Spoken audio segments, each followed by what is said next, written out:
Ladies and gentlemen, good evening, and welcome to my Salt and Sanctuary new game playthrough. Here I'm just setting up my character.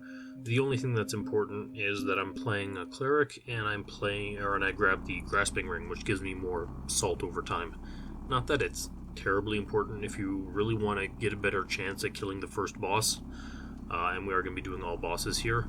So if you want to beat the Unspeakable Deep, it might be better to take the red vials, because it's some ad hoc potions or healing that you can get. I only go cleric because I like having access to heal, and also the blessed pages help a fair bit just in killing the first boss faster. So this part is very annoying just because every single one of these pirates gets iframes after they've done their while they're fighting the shipmates and when they do the killing blow. So you can't just charge in and start swinging at them because you just won't hit them and then they'll hit you in return. So it's a lot of back and forth running, and it's relatively annoying. But yeah, this is, as I said, going to be all bosses. I'm just doing a regular playthrough. I'm going to be going Greatsword. So essentially all those first clerics stats that I get, aside from obviously having heal active, are pointless and irrelevant. So yeah, so here we're just going to be using up all of our blessed pages that we got, just so we're dealing more damage. I think I'm dealing, 17 damage here per hit, whereas a normal attack will just deal 9. It's not a hard fight. It is a relatively long fight, and there's not much, to it. He only has 3 attacks where he jumps when he does a one-handed attack on the ground, and then when he does a double-handed on the ground, something like that. Either way, what you're seeing here is all that really matters. The only thing that you have to be careful of is making sure you don't run out of stamina, because as soon as you run out of stamina on this fight, it's very easy to get hit, and if you get hit, well, you pretty much lose because you die in one hit. It is possible to survive a hit on occasion, and that's why I just have the safety heal with me in case. Again, the red vials would essentially do the exact same thing, but in my particular case, I just wanted as many levels as possible, so I took Grasping Ring instead. Now again, because we're doing all bosses and we're going to kill this boss, we do end up getting some really great late game items. I think the Drowned Tome is the important one that he drops. Now, that item isn't going to mean anything to us. We're not going to use it or take advantage of it because we're not upgrading stuff with it. However, as the item goes, it is incredibly rare. I believe there's only one in the entire game that you can just pick up off the ground, and we're not going to be going to where it is. You have to do a drop. It's possible there might be another. I can't remember, but if there is, I think it involves following a particular covenant, the Evil Covenant, I believe, which is just way too much work, and we're not going to deal with it at all. So yeah, he also does give you, start us off with something like 8,900 salt, which will mean that right off the bat, where we should be roughly, level 5-ish when we get up to the first boss, we're going to be something along the lines of level 13. So the first boss is going to be incredibly easy and not much of a challenge at all. But, what do I care? I don't care. That's fine by me. You still end up at the end of the day, it all ends up evening out when you start scaling up how much salt you're needing. So, that extra 8,000 or 9,000 that we start with won't actually go, very far into the game for us. But yeah, so he dies. Look at all that money that we can't pick up. I'm 98% positive we can't pick it up because while we get 9,000 salt, we're still at 200 gold. So maybe we got a bit, but not all of it. I don't know. You can't move there once he's dead, so meh. So here's where normal people start, because usually you die in that first boss. You can never fight him again after this, even if you'd go into New Game Plus or beyond. You start off right here, so that is you only get one chance with each character that you make to kill him. So here I went with the Iron Covenant, the Hardy Roll Covenant. Doesn't matter which one you pick, honestly. I just like the Hardy Rolls personally. But if you prefer any other Covenant, go for it. It literally doesn't matter. The only Covenant that isn't good is, I think, the wood people who make you eat grass. I'm sure someone's like, that's the best one that exists, and maybe you're right. I just don't like their healing item. but that's me. I think it has a really good heal over time, though. I think it lasts the longest, but don't quote me on that. So yeah, so the first thing we're just going to be doing is we're just going to be pretty much putting all of our points into the path to bring us to two-handed swords, because I'm going to be using a two-handed sword. You'll notice that, yeah, as I said, all those cleric skills you start with are irrelevant. We're not going to be boosting, wisdom or really using any faith-based stuff at all. The one thing that I screwed up on my first playthrough, and maybe you will too. I swear there's a tooltip somewhere that told me to do this, and I'm just stupid. Well, I am stupid, but I swear I read it in a tooltip. It says, you should focus your points down a particular path. And what I took that to mean was you just dedicate yourself to a path, and then you go on your way. So my first character, I was like, I'm going to do a Great Hammer build. Now, for each point that you can put something in, like you saw me climbing up that, skill tree, if I put one into strength, and then, I can go to the next bubble, the bubble above or whatever, I unlock the tech tree that way. However, you can put up to 5 points into a single bubble. So, in my infinite wisdom, when I read you should dedicate into one path, once I'd gotten to, the max Great Hammer, whatever it is, rank 5 Great Hammers or whatever it was, I then started putting all of my extra bonus points into the bubbles that are already unlocked, which is you should never do. You should never put a second one into a bubble that you already have unlocked. You should always just be spreading it around as far as you can go. Also, this is the Sodden Knight, the first boss in the game. He's not that hard. The hardest part that you need to realize is that when he hits half, his eyes light up. And once his eyes have lit up, he starts following through on his attacks. And then when he gets to about a quarter, he will then do another follow through with his attacks. So what I mean by that is when he hits half and his eyes light up, when he does his lightning ball on the ground, he will then jump after you. And then when he hits a quarter, he will jump after you and then finish with 2 sword swings. But he's not super hard for us because we have those extra levels. And, now we're just going to unlock everything. In great Dark Souls fashion, there are a lot of connecting passageways in this game. So you unlock a lot of shortcuts. Here's one of the first NPCs we're going to run into that has, a quest line. You can run into quite a few of them throughout the game. Each of them has, if you follow through their quest the whole way through, when you get to the end, they will give you a good upgrade item generally. Now his we're going to fail, but that's because my routing's bad, and again, I don't need any of the stuff they're going to give us.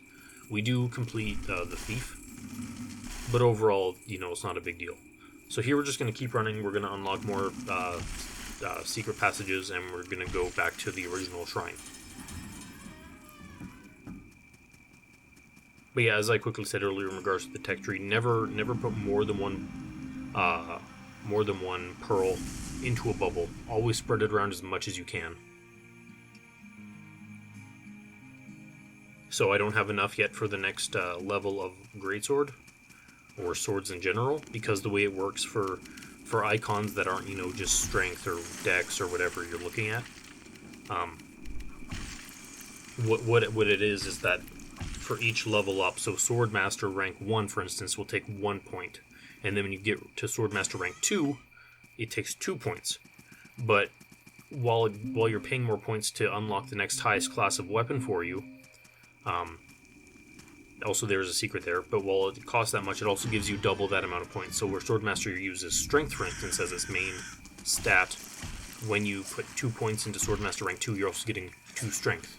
And likewise, when you get to Swordmaster rank 4, you're putting 4 points into it, you unlock, rank 4 greatswords or whatever it is, and you also get 4 points into strength. So it evens out. But yeah, there are a bunch of shortcuts, secret areas in this game. Generally, but if you're playing online, you'll get the bottles and they'll tell you, what's there. That item is very important. That one's actually an important pickup that I get there, which is the 3 locks of hair, because that will give us our first upgrades for our weapon when we get it. Here's the Scarecrow. He follows you throughout the game. It's kind of hard to miss him. Kind of important, not really. I mean, story-wise, he's important, but for us, it doesn't matter. I talk to him just cause. But yeah, the ring that I did get from that chest in that secret area that I opened, It just gives me, I think, a better drop rate. I don't really care about it. I don't need drops from anything, really. I will say that I didn't really do a pre-run before I recorded this, so it's been, I don't know, maybe a year since I last played the game. We got our sword, and this will be our weapon for the vast majority of the game. I think there's only one boss after this that I'm not going to be using it with, and we'll get to that point when we get to it. But yeah, I didn't do a pre-run before this, so my routing's kind of bad. My biggest weakness and one of my gripes with this game is I really wish they gave you a mini-map so you could see where you are in relation to things, because you're going to be passing through the island from both corners of the map.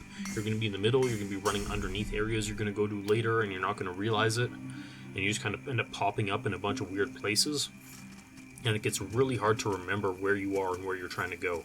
So I really wish they'd added a map. I don't know why exactly they didn't, because you do get a bunch of idols. Like, for example, there's one idol where, it's a stone guide. So you put them into your sanctuary, and then when you talk to them, they will teleport you to any other sanctuary you've been to, which I do end up using.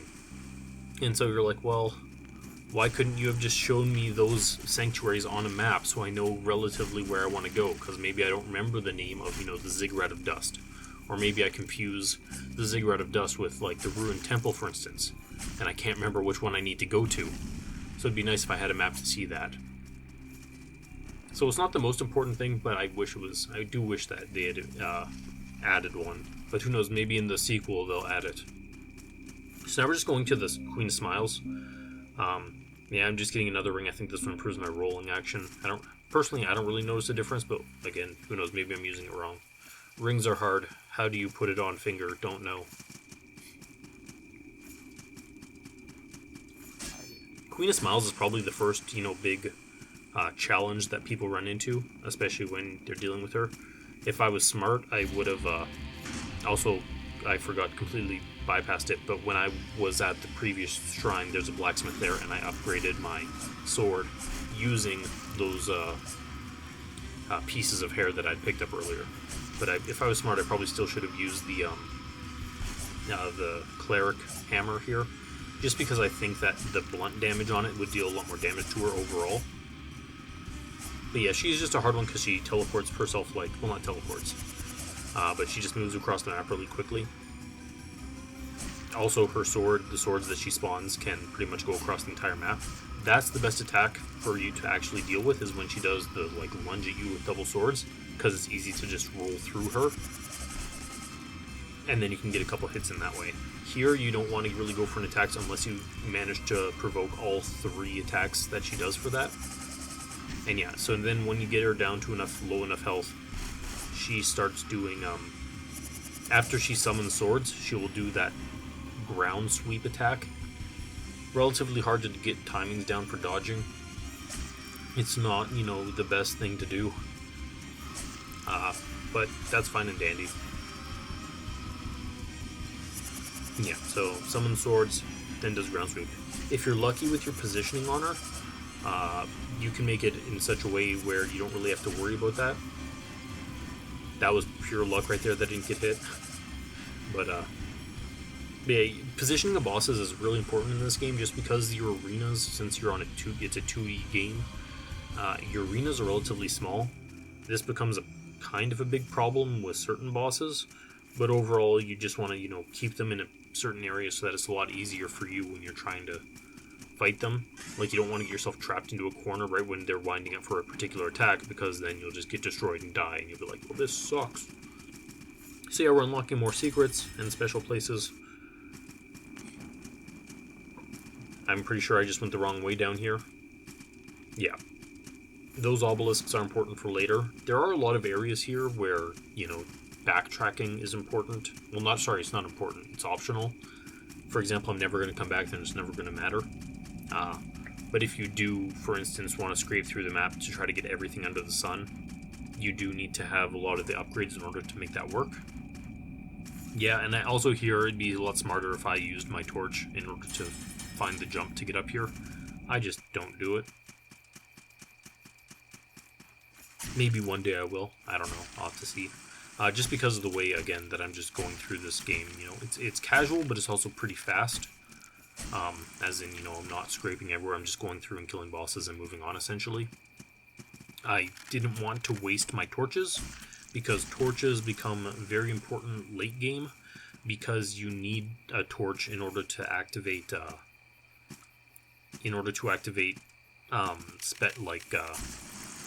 doorways and special things. Like, I'm going to run into some barricades later on, and you need to use a torch in order to make them, work. So now we're just doing our regular run through, picking up random items.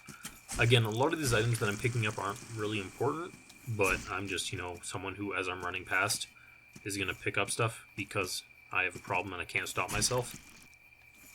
Overall, this does end up kind of helping me later on, just because I do end up, and I don't know where I pick them up from, but I end up with enough idols that I need to use, like stone guides and, blacksmiths and stuff like that. Here I got poisoned, because these things will jump on your head and poison you and make you very sad. It's not the worst thing in the world, so long as you have, health potions to heal through it. And this is just training you for the next boss you're going to run into, because he will spawn slimes. And also I'm really bad at dodging them, and I just constantly get poisoned over and over and over again. Since we're essentially just heading to the... Oh, you'll notice there I used heal. Now, as you take damage over time, your total health pool goes down until you rest at a sanctuary. The same thing happens with stamina. If you exhaust your stamina bar, over time your max stamina will reduce. However, if you end up using, a cleric spell like I just did, it increased my maximum health at the expense of reducing my stamina bar. Which for me, because I was right near, this sanctuary, was worth it for me. Or, if you're stuck in a boss and you're like, man, my health is now so low that the boss could, one-shot me. Well, maybe you need to sacrifice a bit of your stamina in order to, get your max health pool back up. So yeah, these are the Wood Watchers. I consider them the worst Covenant in the game, but that's just my personal opinion. I don't like the grass. I find it too slow for what it does, but that's okay. So we're going to head up and fight the Alchemist, the Mad Alchemist. He's crazy. Now you'll notice there, the chandeliers in front of every single boss. Now, I don't know the exact number, but those candles are lit based on how many people have succeeded in killing him in the last however many attempts it is. I'm not entirely sure how many it is. So the less amount of candles that are lit, the more that have died over time. So you can kind of judge, oh, this is a hard boss that I'm about to face. Like, a lot of people fail at this boss. And he is really easy to fail at because, well, luckily I could essentially just tank and spank him there.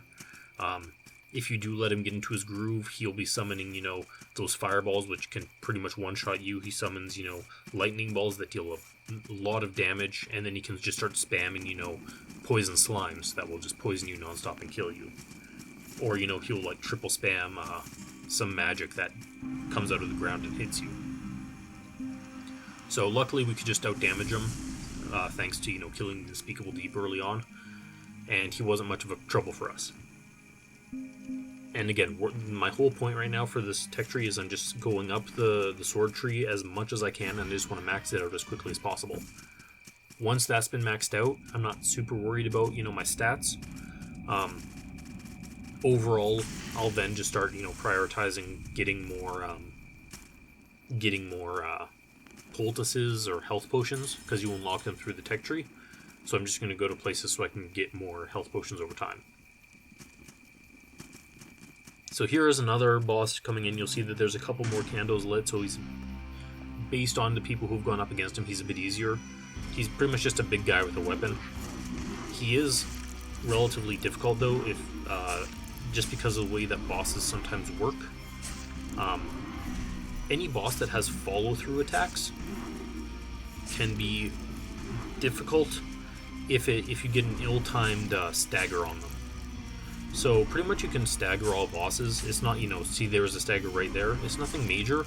However, the way they end up working is generally if they're doing an attack in one direction, if you stagger them while they're in the midst of, their combo or whatever it is that they're doing, they will 180 and then just and finish their combo in the opposite direction, so towards you, because generally they're going to start their combo, you're going to roll through them, hit them from behind, stagger them, and then they'll just immediately 180 and smack you in the face. It's most apparent when we face, Kraekan Dragon Skourzh, and we'll get to that later on, because he is right near the end. Here's the alien creatures, again, scary enemies. They like to jump on you and pretty much one-shot you. But we got through the Kraekan Cyclops or whatever, and we're gonna go rest at a sanctuary. Generally, there's no reason to never use your salt. Even if you don't have something on the tech tree that you want to use, you'll notice I didn't use my salt there because I'm stupid and I forgot. But even if because, like, for example, in Dark Souls, when you level, you're putting your souls into your stat immediately. Like, the whole point of leveling is you put it into the stat. In Salt and Sanctuary, you don't do that. You level up and essentially get a black pearl. And then you can use those black pearls to put them into the stat tree. So even if you don't have something that you really want to put it into yet, or, let's say you want to get rank 5 Swordmaster and that costs 5 black pearls and you don't have them, you have, say, 2, and you only have enough levels for 2 more, there's still no reason not to do the level up, because you can just hold on to those black pearls until you end up with 5. So you should always be spending your salt whenever you can get your hands on it. Also, I didn't mention this before, but there's your sanctuaries where you can sit and rest and do stuff, and then there's those mini ones. They're essentially just checkpoints. They will refill your healing items and whatnot, but you can't rest at them, like you can't level up at them. So here we're against the False Jester, and because when we killed the Cyclops, we got the green key. That let us approach him from behind. You're not supposed to approach him from this direction. I just do it because I can. But yeah, so because we got the green key from killing the Cyclops, we were able to come at him from behind because we could open that one locked door, and we're on our merry way. First time you play this guy, he's going to be a bit difficult. His hardest attack is honestly when he jumps towards you, because you think he's going to jump over you, but he honestly kind of like jumps forward and then kind of glides backwards a bit, like right there you just saw it, and when he stabs the ground he kind of goes backwards a bit, so it's easy to mistime your roll and then get hit by him. But luckily it doesn't have much health and he kind of goes down a bit fast, so we're all good.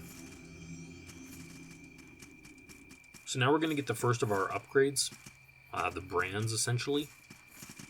And so there's a few of them that we're going to get in the game. We're going to get all the ones that you need to get.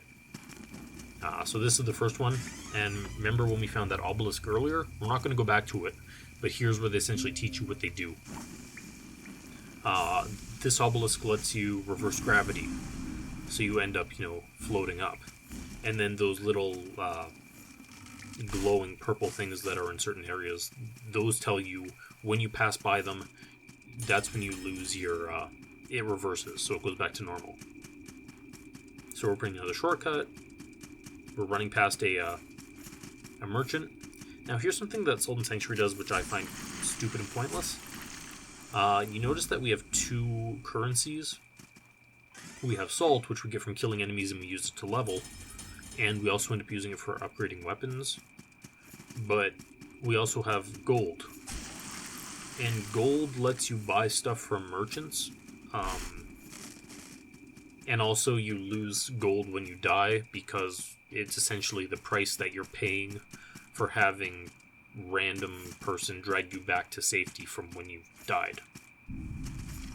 Honestly, there's no reason for gold to exist in the game. It's pointless. You don't need it. You're never going to use it. I'm going to use a merchant and pay gold at one place in this entire playthrough, and spoiler, I don't have to. It's a waste. I literally just threw that money in the gutter. But it doesn't matter because there's nothing relevant that you can spend your money on. They should have made everything just a single currency of salt and ignored gold.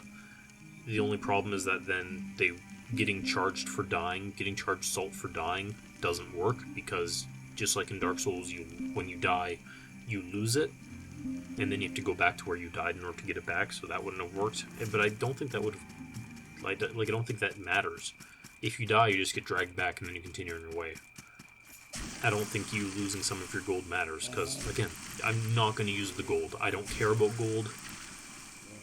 gold does nothing. There's, like, even as a money sink, there's nothing to put the money into for anything you want. This is doubly true for Salt and Sanctuary, because Salt and Sanctuary has one of the worst bugs I've experienced in the game. And it only affects people who will play a character over and over and goes into New Game Plus. So, way back in the day, when I was playing my main, I guess, I don't even know what new game she's on now, but when I was playing her, I ended up in this weird situation where I'd try to pick something up and it would just drop back on the ground. And I was like, oh, I must have, the max amount of them, like 99 or whatever it is. Nothing new. But then when I got to a Sanctuary, I sat at it, and my health potions and whatever, my hardy rolls or whatever I use as my Covenant, did not increase. I could no longer increase, I couldn't refill my health potions. It just wasn't happening. And I couldn't figure out something had done terribly wrong suddenly, and then, I went and rested again after, I went and fought a bit more, and I just lost all of them. I couldn't upgrade them at all. It turns out, your character has a defined item limit. So once you run out of those items, or once you have that full amount of item, it doesn't matter what you're picking up. If you're picking up armor or weapons or just, something dumb like, I don't know, potatoes. If your item limit is 999, you can have across everything. You can't get anything else once you've hit 999. I don't exactly know what the number is. But that also persists to your potions. So if I'm sitting at 999 items, that includes, my 10 potions or whatever it is. So if I go along and I drink 3 potions and I pick up 3 more things, I can no longer refill those 3 potions. I'm now stuck. They never fixed this. Kind of important. Seems like it should be important to fix this, but they never did, because I guess not enough people play through multiple new games to find this problem. I was lucky enough to discover it. I put in the bug thing, and I filled out the bug report sheet, but they never fixed it. Doesn't matter. But just fair warning, it dissuades you from wanting to pick up stuff in the game. Like, it's fine if you're just doing a new game, but in subsequent new games you just don't want to pick anything up, because you're like, well, if I hit that arbitrary limit, then I need to go into my inventory and just start dropping things, and you have to drop, like, I don't know, well, however many you feel until you're at a safe number. So for me, I'd go in if I hit the limit, and then I'd just start dropping random things, and I'd drop like 100 of them, and I'd go, okay, just dropped 100 of them, and I have all this gold here. Well, there's no point me using it as a money sink, because any item that I buy using this hundreds of thousands of gold that my character has will just go back to gimping my character and making me need to drop stuff anyway. So it's really annoying. It's a really stupid bug. The fact that it exists baffles me, but that's okay. So now we're going to go to probably the hardest boss that you're going to encounter, especially early game, the Kraekan Wyrm. It's an unfortunate boss fight. You'll notice that there's only like 2 candles lit, so a lot of people die. This suffers from a couple different problems. The first of which is that it's very easy for this dragon to go into a combo which can just one-shot you. You'll notice that I didn't get a shot on there because I'm just bad.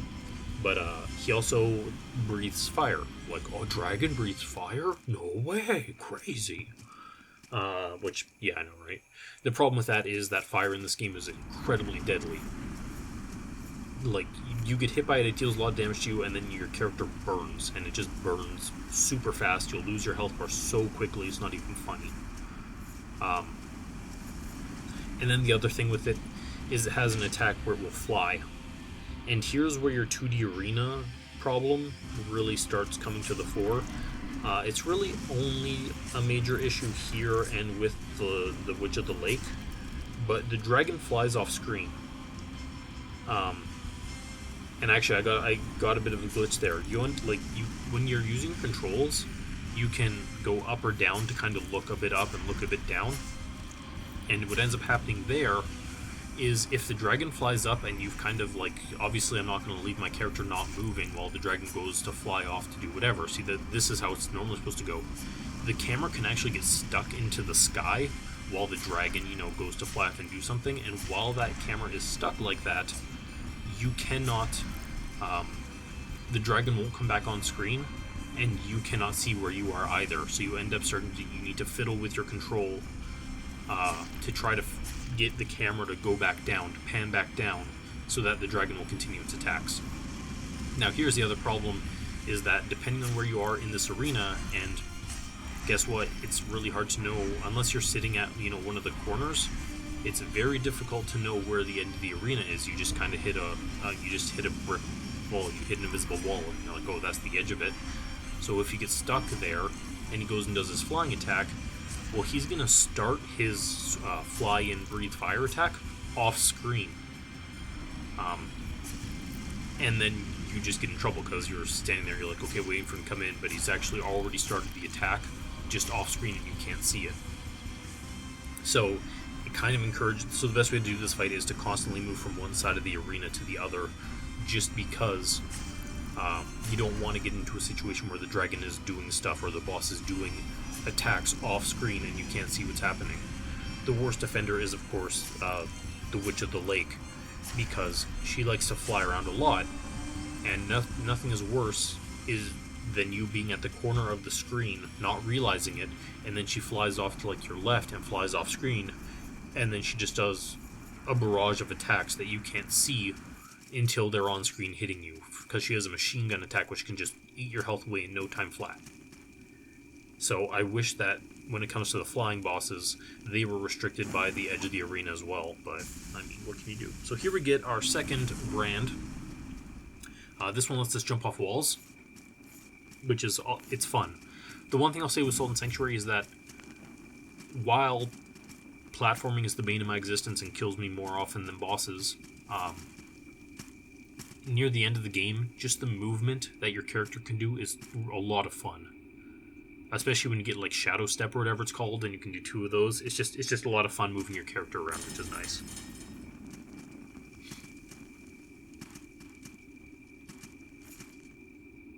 So yeah, there's nothing up there that we need.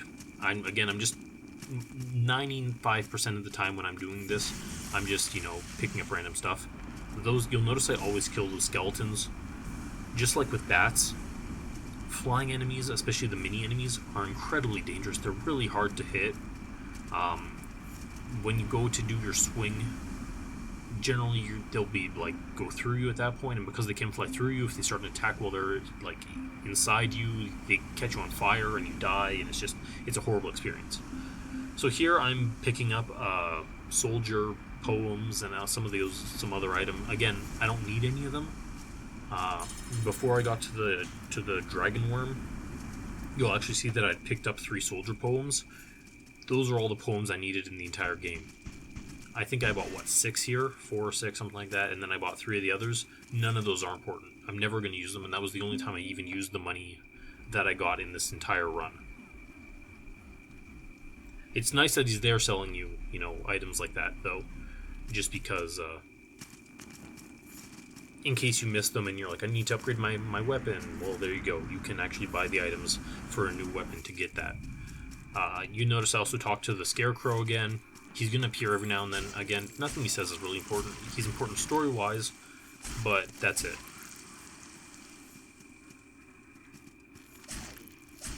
So as I said earlier, I'm really bad with 2D maps. 3D maps I'm okay with. I can generally figure them out. 2D maps, I'm a lost cause. So especially these areas where I'm, going around, I'm going to get lost a lot. I'm going to be going down the wrong path, trying to get to, sanctuaries and bosses, but that's okay. We can all laugh together with our hearty rolls. Maha. So yeah, so we rested there, and now we're just going to run out here. The NPC that we talked to earlier in the castle, and also before that, is here. The only reason that, as I said earlier, that I'm not going to finish his playthrough is because the order I do bosses in ends up screwing me. I accidentally always end up appearing at the wrong place, and it ruins his entire quest progression, which is an unfortunate situation, but what can you do about it? So here I summoned in a blacksmith. You notice that I had 2. And because I had 2, I was like, you know what, I'll do it before, these bosses. What does it matter? It doesn't matter that much. So with the soldier poems that I have, I'm now going to upgrade my weapon more. And also I'm going to start looking for paths in my tech tree that will lead me to more health potions, which in this case are hardy rolls. But yes, I'm going to use my 3 soldier poems. I have a lot more than them, but I can only use 3. And I am going to upgrade my weapon as strong as it can be. And I didn't have enough for the second one, so I'm just going to, pop some salt. This is another weird one, how it kind of works.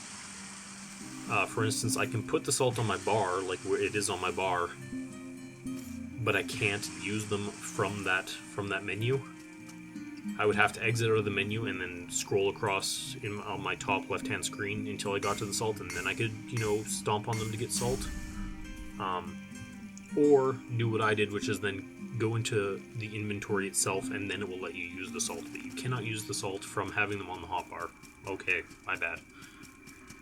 But yeah, so I upgraded it, and now we're just going to continue on our way. You'll notice that I am very strong, and I can just, one-shot stuff, which is nice.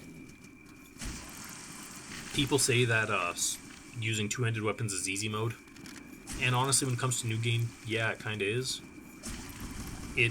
I would say that new game in this game is a lot easier than a new game in, say, Dark Souls, for instance.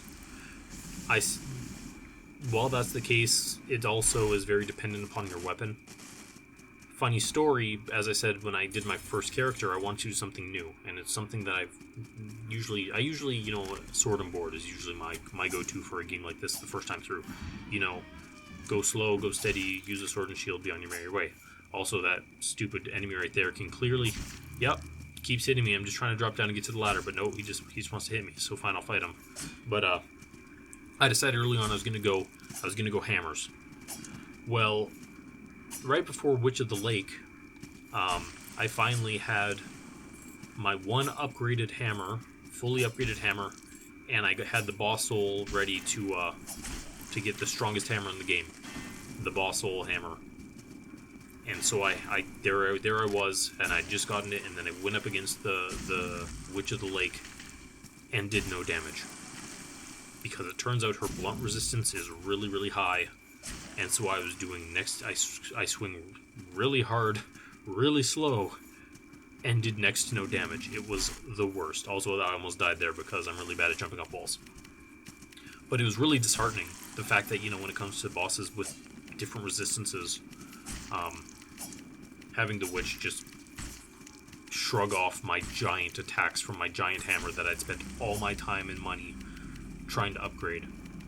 I quite literally just went to a merchant and, using my gold, bought just a regular hammer, just, a mace or whatever, a low-level mace that you pretty much can get as your starting item for the game. Didn't have any more upgrade materials because I'd used them all on my hammer, and didn't have, anything in order to upgrade it. And then I just went in with this level 1 mace, and I killed her with it. Because I could just swing so much faster. I was doing, in one really slow swing that did next to no damage, I was doing, 3 or 4 swings. And even though my damage, isn't great, it overall just ended up making it so that I could kill her that way. And it was really disheartening, because I was really excited about, this giant hammer. And I think that's just one of the slight downsides to this game, is that if you're really excited about a particular build, you can just screw yourself quite easily without realizing it. Because why would I ever think that me going from my, +7 mace or whatever to boss weapon giant hammer would reduce my damage by such a degree against a boss who just is, resistant to it. Made me sad. So yeah, so we stick with swords. Overall, there's not very many bosses that are weak to our sword. This is me, because I got scared when I saw guys coming in from the other side of the screen. I had gotten killed by this guy. These are probably one of the hardest enemies in the game, just because their reach is so big, and they have that second overhand swipe, which does a lot. And then I realized that I didn't even have to go this way. Yeah, there's a secret here, but what it gives you isn't important. Doesn't help me in any way, shape, or form. Perfect. More soldiers' poems. Not like I had just bought a bunch of them anyway. And, well, I wasted my time. Common thread for this video. So yeah, we're just going to straight run. Try to go as far as possible. There is an unfortunate situation that we're going to run into very quickly here, which is just that here we unlock a shortcut, and normally you just want to open the shortcut and then continue back along the way, but there's a path up ahead that I could have run through when I opened the door, and I didn't because I knew it connected over here.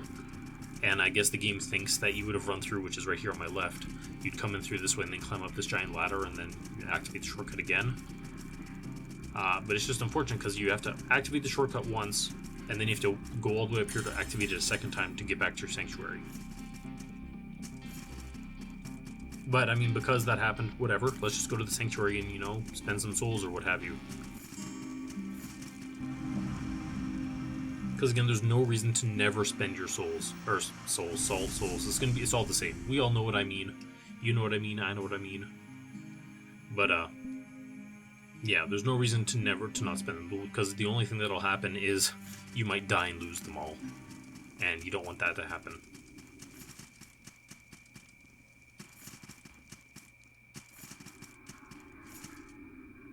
And we're just going to slide all the way back down. Happy, joyful, fun times. And we'll go all the way to the red tree. The red tree? I feel like that's the name of a CD. Monin, the red tree. Hanged Man Tree, I think that's the name of the boss. There we go. Yeah, Monin did the red tree. And this is a boss. The Hanged Man Tree. Oh, good. That was me being dumb right there.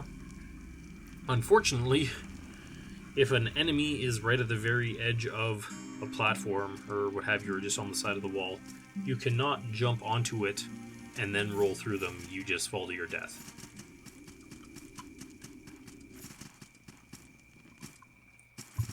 Now, there's two ways that death works.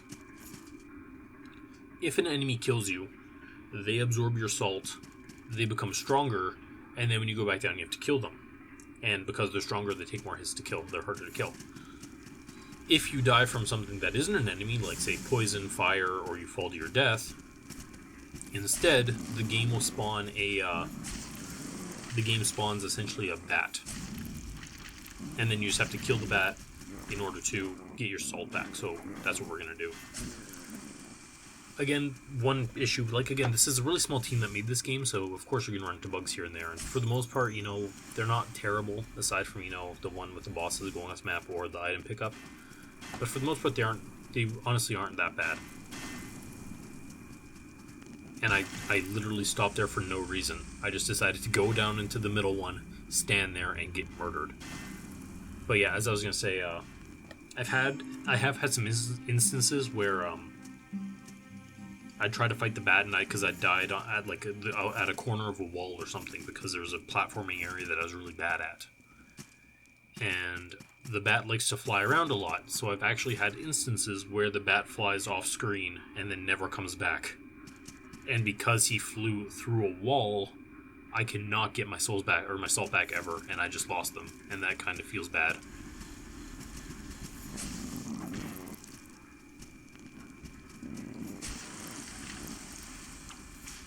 No, alien creatures, why? But yeah, so far, it's not so bad. There we go. Try to learn timings. It's hard. The game thinks I got touched there by it. Not a big deal. I'll take the 52 damage.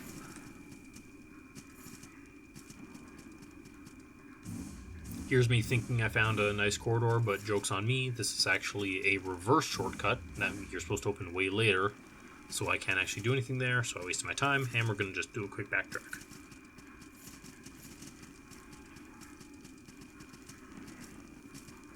Yeah, you'll see me doing that a lot. I have a lot of trouble with ladders. The game likes to think that I always want to climb a ladder, even if I'm trying to run past it.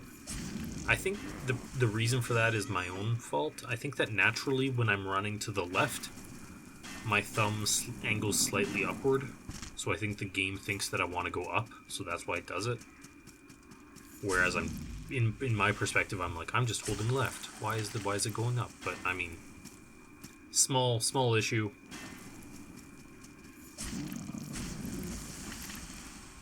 This is one of the areas where, oh god, yeah.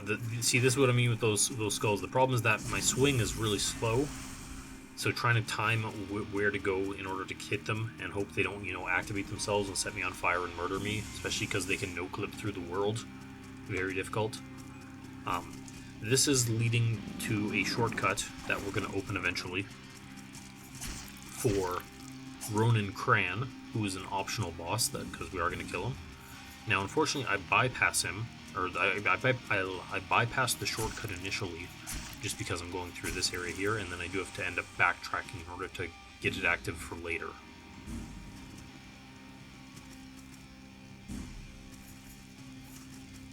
Yeah, we're also going to encounter, I believe, the thief here as well. Yep, there she is. He is. I think it's a guy, actually. For some reason, I always think the thief is a girl. No, I think it's a dude, because when you finish the quest line, I think he says his name is Edward. Edward. That was a Full Metal Alchemist reference. There you go, you're welcome. But yeah, so we're just going to jump around. Then we're going to jump around the other way. You notice I picked up a gray pearl there. If for some bizarre reason you feel like you've made a terrible mistake in putting, a black pearl somewhere, you can use gray pearls to pull them back out. I've never once had to do it, because even if you do end up screwing up, a single pearl or something, there's rarely a situation where you're like, I absolutely need to remove this right this second, this cannot stay here. Because it's not like for some reason if I'm, going full sword, I then can put, a point into the magic tree and be like, I'm going to do stave rank 2 or something. It just can't be done that way, because you can only progress, them through like a branching tree. So from the start, from where you start, you can only go onto branches that are connected directly to it. So it's really difficult to get into a situation where you feel like you've put your point in the absolute wrong place and you need to change it immediately. Whereas it'd be something like, in Dark Souls, where it's like, I'm a pure sword build and I accidentally just put, a point into intellect. Like there, it's a situation where it's like, you done screwed up because you're never going to use intellect whatsoever. What have you done? Whereas, in Sodden Sanctuary, you just can't do it that way. Here's also the point where I'm going to rest here, and I'm going to realize that I made a terrible mistake, and I've actually forgotten to get to the shortcut for Ronin Cran. So I go down here, I recognize this enemy, and I go, wait a second, I've bypassed the shortcut. Yep, I'm like, there's the boss platform. Good job, me. So now I'm going to do the run back. The only reason I go to the Ronin Cran shortcut is, even though I can't fight Ronin Cran yet, I want to have the sanctuary open for whatever the golden people, I don't know what they're called. They might, between them and the Woodwatchers, they're both terrible. The golden people, their potion that they give you is like a bottle of wine. And if you drink too much at one time, it just poisons you and kills you. So, yeah. Not a great covenant. But yeah, it's right here. Just get the shortcut, because what we're going to do is, once you put, as I talked about earlier with the idols, if you put a stone guide in one of your sanctuaries, because you can only place them on ones that are for your covenant, what ends up happening is you can then teleport to any other sanctuary from wherever you are. So what I'm going to be doing is, once I've killed Murdiella Mal or whatever, I will then teleport to Ronin Cran's boss. Because, as you'll see when I get there, you have to teleport out of Murdiella Mal's castle. There's no other way to get out. And actually, they give you 2 stone guides on the way there, just to be double sure that you have one to get out. I'm sure someone somewhere was like, these stone guides are dumb, deleted, and then got, soft locked or hard locked or some form of lock, because I'm 98% positive you cannot go back.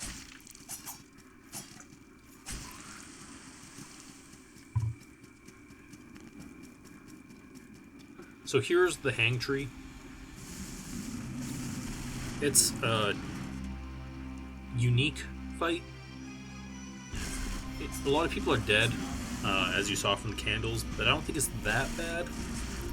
The first half is just killing these hanging men, so you're just going to want to jump on both sides and do that. And honestly, like, the attacks that they do are so irrelevant and pointless that for the most part you can just continue on your merry way. I got a bit scared there with getting caught on fire, because again, fire in this game does a lot of damage to you really fast, and I ended up wanting to just get out of there. So once they're all dead and he's about half health, he'll start doing an attack pattern, which is right here. I kind of screwed that up because I got set on fire. So here, the left side is the best side to be on because none of the platforms deteriorate on you. So you pretty much just want to provoke him into doing his, punch attack. And when he does that, you just hit him on the head. Luckily, because of the reach of my sword, I can actually just wail on him pretty much as I want. And then once you get into about a quarter of his health left, he'll start alternating attacks. So if you are someone who has a really good shield, for instance, you can just stay on the left all you want, and then whenever, he goes to punch you, or whenever he goes and does his flame attack, or whenever flames are going to be shot at you from the side, you can just shield up and pretty much tank the damage and everything's hunky-dory. Unfortunately, because this is new game and we don't have, really good shields yet, what we're just going to do is we're going to do it the designed way. So what happens is he'll do a punch attack and then he'll do this fire attack, which goes all along the left side, or whatever side you're on, essentially, and then the ground. And then what he'll then do is he then does a punch on, so you want to move to the right, so then on the right side he'll do a punch and then he'll do his fire attack. And then he'll just do that, he'll just alternate that on both sides. So then you'll do a punch on the left side, followed by the fire on the left, and then the right. So essentially what you... Now the only reason he also... Sorry, let me clarify. The only reason he's alternating is because you are running from left to right. So if you, for example, have a shield that you can tank all the damage with, all the fire and everything, he will then just constantly do it to whatever side you're standing on. But for the purposes of a new game, because you want to run left and right over and over and over, he will do the same. So we kill him, no harm, no foul. Everything's hunky-dory. We're now in Hager's Cavern. The worst cavern. This area is going to be real rough. Fair warning, it is rough. I hate this area. I don't mind the boss. The boss is fine. I hate this area. And here's one of my... if you watched my Dark Souls 3 video, you know how much I hate teleporting enemies. I don't find them fun. I don't find them interesting. Sodden Sanctuary takes that teleportation, ramps it up to 10, and is just the biggest load of hot garbage I've ever experienced in my life. So, in Hager's Cavern, you have these skeleton enemies, and they can teleport. They collapse into themselves and can teleport anywhere. It's the dumbest thing I've ever seen in my life. It's not fun. It's not interesting. It's only designed to just be a waste of your time. You can go and try to, again, platforming is a big part of this game. You can be going in order to do a platform jump, and they will just spawn directly in front of you on the lip, so suddenly you can't jump anymore, and it will ruin your jump, and then you'll fall to your death. Here we see the thief again, talking to them. We find out that the person he was escorting was actually a slave, presenting himself as a noble, and asks you if you believe your princess was also a slave who's being paraded around, so you can say yes or no. Now, take those skeleton enemies that can teleport around, and add to them 2 different enemy types, one of which is a sorceress, those 2 that we just attacked. One of whom is a sorceress who can no-clip through can no-clip to the ground, through the everything. They can just no-clip to their heart's content and shoot, lightning at you. As well as that's me falling to my death because I'm really bad. Good job, me. And the other one is another floating enemy who can no-clip through everything and does an AoE attack that can, if you get caught in it, can pretty much one-shot you. So you end up in the situation where you're trying to... You're restricted by the level design. You have to, run up ramps and whatnot, and they can literally teleport across the map, right in front of you, anywhere you want to be. The no-clippers, at least, can, have to float there for the most part. But they can, go through the floor and the wall and all that good stuff. And it just makes a really unfun experience, and it's just really bad, and it feels like the game is just cheating you. But yes, we got our souls back, or our salt back, and we're gonna go down. Now here, I'm gonna 100% be honest, I screw up. I forget that I don't have a particular key. I think that I've picked it up, and I have not. Because the key that I have to pick up, which I am gonna go get, here's the floating AoE enemy right here. She's really annoying. Also, spoilers. How did she get there? How did that floating enemy who was way above me when I fell all the way down get to below me in the or in the cliff wall to then spam her AoE and kill me? How'd she get there? I didn't see it. Maybe you saw it. I didn't. It just feels cheap, annoying. But as I was saying, the key there, in my brain I was like, oh, there's a door right to the right which you can open, and there's another NPC quest person there. And she talks to you, and it's essentially like a fetch quest. So based on monster parts that you've got, she will, give you items. We don't need to do it. But I thought the key, for some weird reason, was only associated with that quest, and not with, this door that I need to open. So I'm going to have to go back and get that. But here's something that I actually really enjoy about the game. There's a lot of these, these right here, the gravity puzzles, and it's just fun running the maps upside down.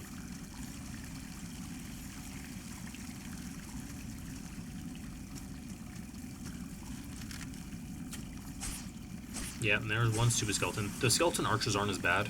It's very likely that, they'll stay in one spot while you hit them so you can kill them.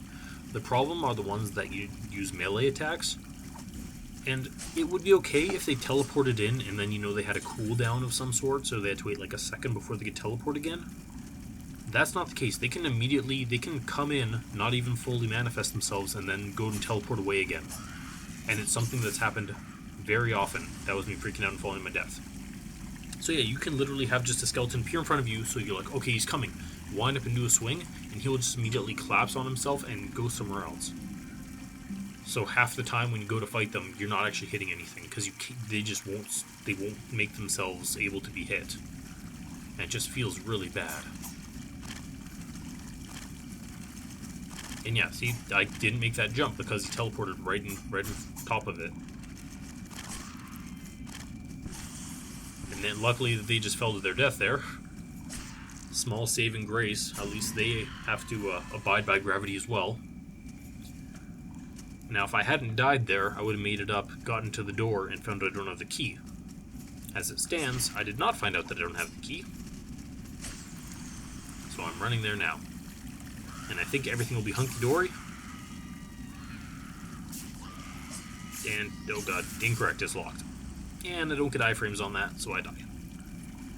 Unfortunately, my first jump, as you saw there, I jumped too high, and I got stuck on the wall because it thought I wanted to do the shadow jump off the wall, which I did not. But that's okay. So I figured out, I'm like, I don't have the key. Did I forget to go get the key? Like, what's going on here? And I can't remember which key it is. And I think that for some reason it's above me. So I'm racking my brain. Where's this stupid key? What did I forget? I thought this was just a simple shortcut. Maybe I was wrong. Maybe this is actually the way to the key. But no, spoilers, it's literally just a shortcut. Yep, just a shortcut.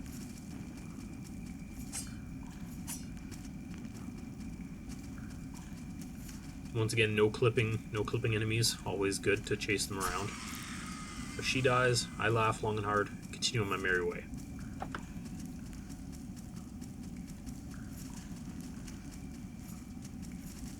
You'll notice that for this, again, just like in Dark Souls for the most part, I just play, without armor, play naked. I still don't think, in this game or in Dark Souls, there's any reason to have armor. The benefit that you get is just so minor compared to, being able to, fast roll or what have you, or just, have the mobility that you need. There's just no reason not to have it. So here I remember, I'm like, oh, wait a second, I remember. I know where the key is. So we go to this area. Pardon me. Smack him around a bit. Get chased by a skeleton, get scared, because again, the skeletons are just a scary enemy, because if I run forward to go to hit him, chances are he's just going to teleport away, and I will just be in a lot of pain and die. So I run over here, climb around, get the key,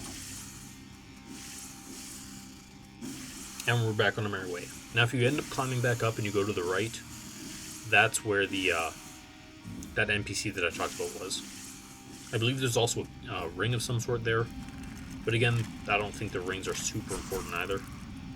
Yeah, so every time when I go and it looks like I'm, gonna fight these guys, just the fact that, yeah, that was just unfortunate. The one enemy, it's not even a teleporting enemy, but he backed up right to the very lip of the thing. So when I went to do my jump, I got caught on him, then went over him, but didn't have enough to actually get over the chasm. Then I managed to stick to the wall with my shadow step, tried to jump back over, and he just smacked me in the face and said, "No, no, sir, you are not allowed here. Why are you here? Be gone." But yeah, so these are just going to be a bunch of my runs, just trying to get to the boss. Because he's right here. He's right up here through the door.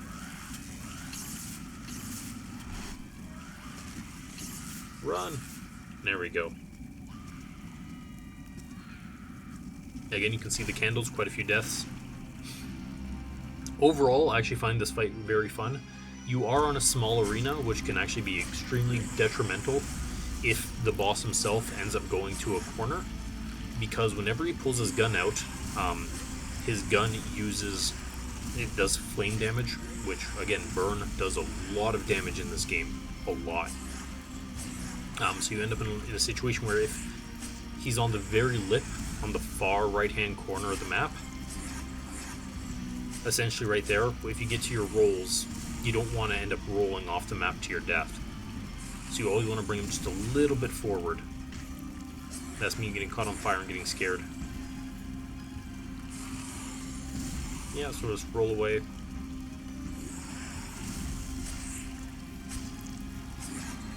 He doesn't have tons of attacks.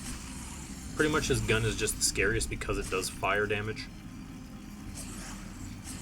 And you don't want to get into a position where you stay as far away from him as possible, because then if he does his gun, you don't want to get into a situation where he you can't roll through it or get to him for counterattacks. And again, once you get him down low enough health, instead of just one fire attack, he'll start doing 2, maybe 3, but he does have an attack where he can do 2 in quick succession. Yeah, that was me, just bad positioning on my part. When he shot into the sky, just rain of fire, my health was already low, I got scared, and he just pummeled me into the ground. Now, unfortunately, the hardest part of this boss is, again, the run back, because, again, it would be fine if it was just, the enemies that you know where they are and what they're going to deal with. The problem comes with teleporting skeletons, which can literally just ruin your day. And believe you me, they will ruin my day.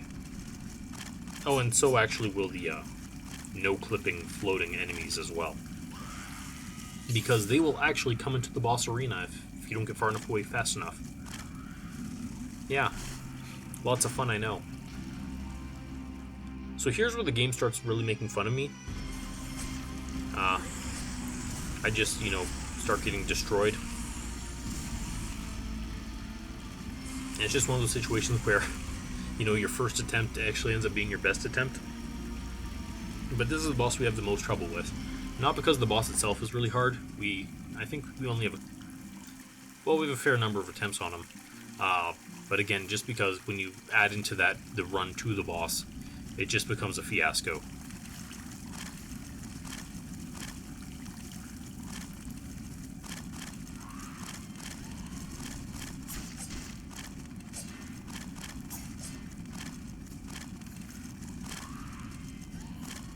And again, this is a situation where no place is safe because, yep, see, skeleton teleported to the next platform over that I wanted to jump to and stands on the lip so I can't get in. Blocks you, fall to your death. You can't stop and heal, because if you stop and try to heal, odds are good a skeleton will just teleport in front of you and hit you 3 times. And honestly, stopping and trying to kill the skeletons each time isn't worth it either, because they just teleport around non-stop. Like, you just want to sit there and chase them for God knows how long? I don't.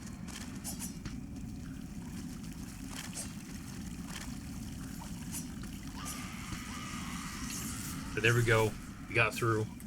No harm, no foul. I'm now actively contributing to the to the how many lit candles are there.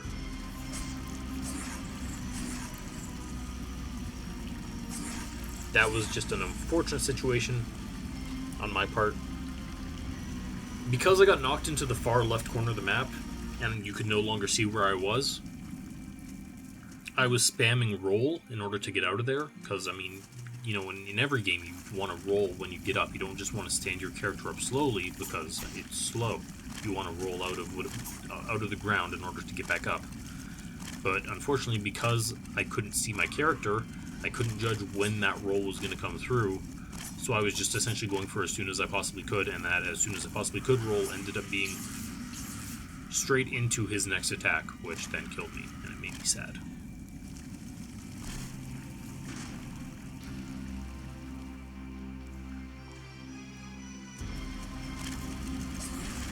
So you'll notice that a skeleton has actually teleported in here with me. And now I'm freaking out and I'm scared. Because, as to my knowledge at this point, just because the boss fight has started, enemies should still have been attacking me. Like, even if they're in there, they should have still been attacking me. And I was like, is this new? Now if you know, they come into the boss arena, do they just not do anything? Do they just not attack? Is their aggro just destroyed? So I got scared, you know, tried to rush to kill the skeleton boss, and then when I went to heal, I got shot and set on fire and killed. So now I felt a bit better. I decided, hey, you know what? This is okay. Even if, you know, these teleporting skeletons or, you know, these no-clipping sorceresses can get me, that's fine. Because they just won't attack me. Their aggro will be non-existent, and I can just, you know, ignore them or hit them to my heart's content to get them out of the way. And again, the hardest part here being the run to the boss. If I recall correctly, to the far left, there is actually a half sanctuary, but I feel like it's even more out of the way and harder to get to, and I'm pretty sure you still end up needing to do this jump. And there, you know, they just blocked the area that I need to jump through. They blocked the corner of the thing, and I have to kill them, because as we've learned, you know, 4 times already, I can't jump over them. I need to, you know, have that clear lip to do the jump. And so while I was trying to kill them, the floating, no-clipping sorceress AoE'd me, and I died. I wasn't lying when I said this was going to be the roughest part of the whole run. Okay, there we go. Got through that. Up we go. No one cares about teleporting skeletons or, you know, no-clipping sorceresses anymore. Everything's fine. Hunky-dory. Skeletons there, doesn't matter. Does not matter. Except jokes. Turns out it does matter, and turns out what happened to me originally was an entire fluke, because those skeletons decided to fight me. So yeah. Good joke on me. Thanks, game. Say what you will, but at least Dark Souls changed a bit. I say that, but they made it so that in later games, at least enemies won't follow you into the boss rooms. I say changed a bit because Dark Souls 1, you can actually get a bunch of clams to come into Seath's battle with you, which is always sad.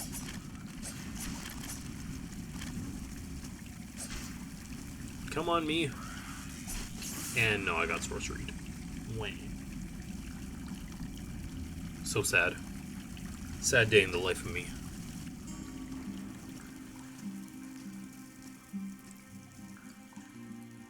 Again, most of my deaths here, even the ones where I, you know, died to the boss himself, aren't due to the boss. I mean, they're directly due to the boss because the boss is generally the one who, you know, shoots me and sets me on fire and kills me. But the only reason that happened for, you know, at least 2 of them was because enemies followed me in.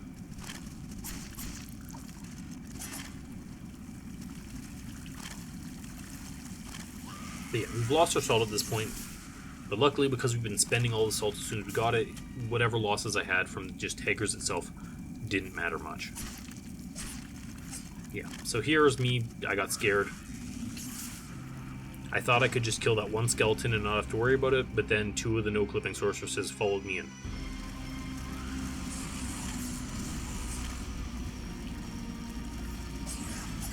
Yeah. Skeleton followed me in too. So far, I'm pretty lucky. I'm doing okay. But there's a sorceress. Doesn't look like she's doing anything, so I think I'm okay. For some reason, whatever their aggro is for this is just arbitrary. I don't know, random. Whether they'll hit me or not, I don't know. So I'm just like, I'll ignore, continue on my way, maybe give a shot here and there.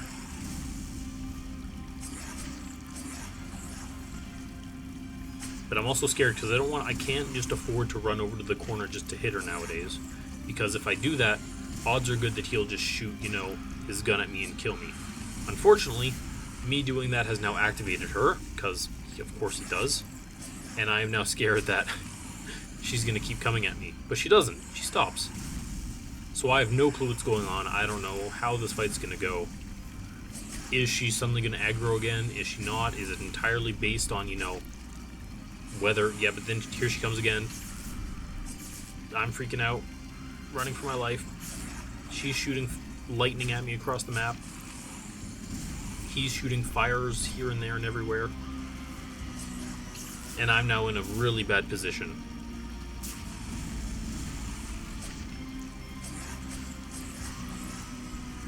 And there we go, I managed to kill her, so that's something at least. But that was as bad as it could possibly be.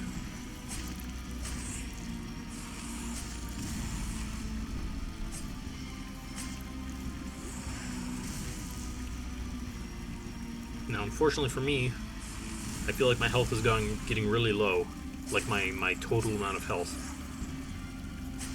So I'm hoping that his attacks will not one-shot me if I get set on fire. So you've seen that I swapped to regular heal. Or sorry, regular heal. I swapped to my faith heal. Just because my maximum level of health had just gone down by so much, whereas my stamina was still at full, so I was willing to sacrifice it. But yeah, so we finished him off. Hager's Cavern's done. What an ordeal. Hate this place. The enemy types that they've added into it are just bad, and it makes me sad. So we're gonna leave. We're never coming back.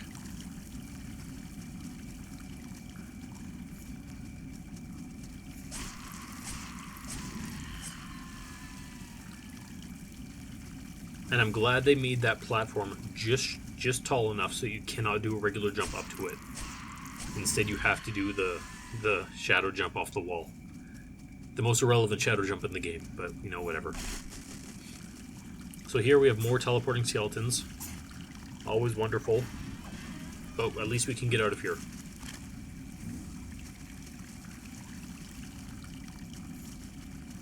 And then we're going to go to the Land of Poison.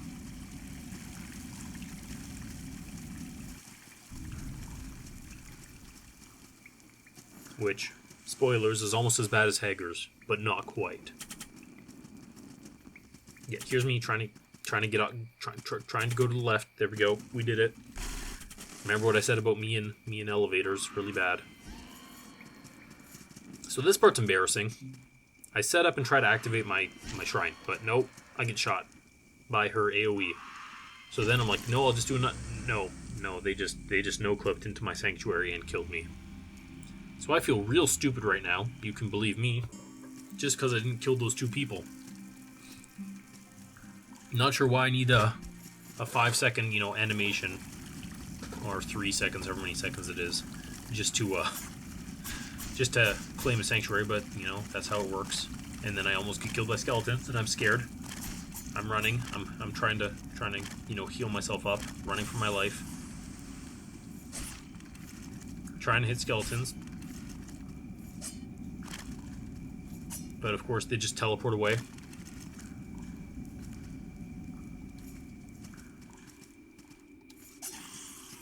There we go, we got one. That's all that matters. I'm being a bit safe now because I do not want to lose my salt. There's one thing I don't want to lose, that salt that I just got. Especially because I lost all the salt that I'd gained from Hager's initially. And I just don't want to lose it. I will say, once we're through the Mire of Stench too, the run will pick up quite a bit. And that's the one thing with all, Souls type games. This is me being dumb, and I'm stuck, and I'm getting shot on fire, and I'm waiting for I'm sitting there waiting for the destroyable platforms to come back, but they don't. So I'm running, trying to get to safety, trying to figure out where I'm supposed to go. But we're okay.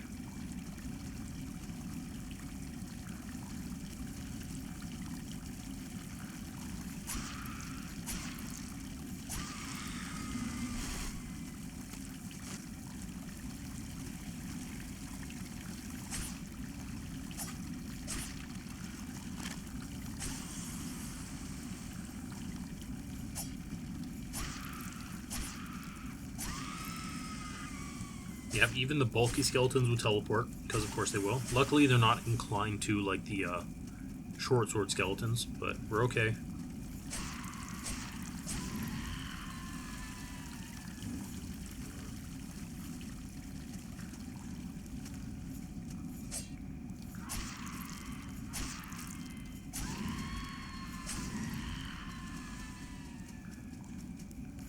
Now again, the only reason I bothered killing all those guys, like the sorceresses and whatnot, is just because you can't trust this game when they can no-clip through. There's no safe, oh, I ran, behind a pillar and I'm okay, like in other Souls-type games. They can go through anything. Like, they can hit you from off-screen, or as I saw at the very beginning, from that cliff face. But yeah, so here we are. We got here. And I want my souls back.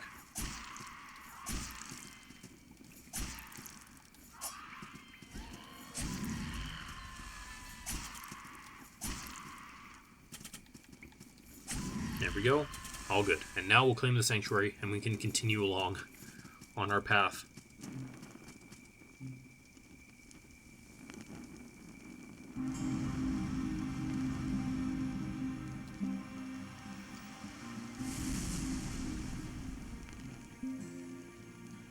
So when it comes to the stats themselves, I can't remember exactly. I feel like the caps are, the main cap that you hit for most of this is 40. Personally, I don't really care about, stat allocations so much, because most damage that you're going to be getting is, from the weapon itself, rather than really the stats that are associated with it. Especially because if the weapon that you're going for, or with the weapon that you're going for, the very fact of being able to wield it, if it's, a higher tier weapon, like a rank 4 or 5 sword, for instance, already means that the amount of points that you need to put into whatever that main stat is already ridiculously high. For instance, as I said, Swordmaster I think uses strength. Well, I mean, there's 5 levels for sword, so you're putting, 1, then 2, then 3, then 4, then 5, which is what, like 15 points or something? So you're already putting in, like 15 points. Now, I might be crazy, but I feel like back in the day when I used to play this game, I feel like I used to be able to break those like poison spitters. So I feel like maybe at some point they made it so they're no longer enemy types and you can't hit them. Maybe I'm just imagining that, but I can't remember.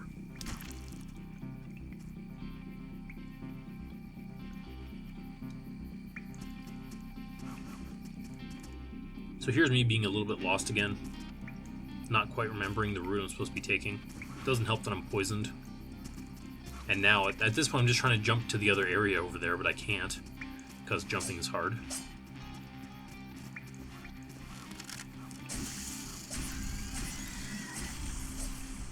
Luckily, we got through.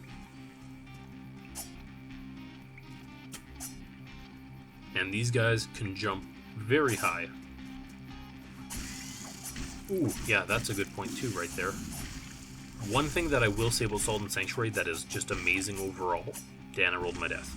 That's amazing overall is that I love that you can attack while in midair. So while you're dropping, in Dark Souls you just do a drop attack. And you can't really jump. Like, you can jump, but you can't, jump in that game. Whereas in this one, doing fights in midair is actually, feasible. There are some jumps that where initially they want you to have, shadow step or, shadow wall jump in order to make them. There are some jumps where if you use, say, a dagger, you can actually make it, whereas you can, shadow jump off a wall and then swing your dagger 3 times or whatnot in the air, and that will give you enough of a push in order to make it to the next ledge. It's very interesting. Unfortunately, because I am using, just my giant sword, generally I get 1 swing before I'm on my way back down, so I can't really take advantage of it.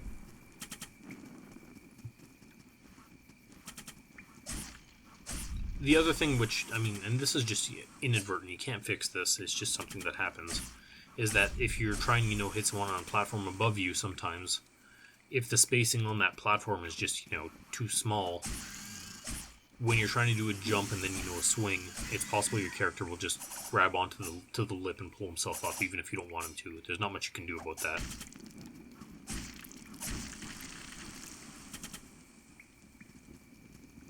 So yeah, we're trying to pull them just a bit at a time here on this, because I do want to, get my souls back, my salt back. Yeah, I got poisoned, but again, poison in this game is actually really well done. Again, this is a Souls-like, plain and simple, and I feel like the way they've done it here is really good compared to a lot of the Souls games. Like Demon Souls, poison, I don't think they even give you a bar in Demon Souls to tell you how long you're poisoned for. They might, I just can't remember for the life of me. But then Dark Souls 1, they give you a bar, but it goes so slowly, so you're stuck there for 3 minutes while, it slowly ticks off your health like a 1 soul at a time, or 1 health at a time. And then Dark Souls 2, I actually think they made it pretty fast. So Poison and Toxic goes relatively quickly, and then Dark Souls 3, I think that it's longer than 2, shorter than 1, so it's not the worst. But here, there's me failing at jumps, because jumps are hard. This is actually the problem with me, is that I didn't get the Q. If you look right above me on the right-hand side of that wall, you can see the white plank of wood, and I think that's supposed to denote to the player that you can jump off that wall. I didn't get that memo because I'm dumb. So, when you see me trying to do that jump, you can't actually jump there. So I'm like, oh crap, there's actually this wall that you do the jump for. Oh, well now I know. But yeah, I didn't get that visual cue, and that's on me.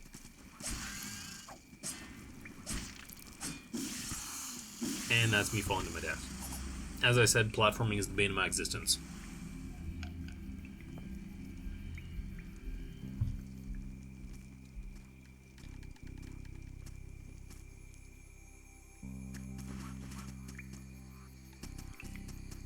But the nice thing is that on a whole, your the cost of retrying isn't that bad.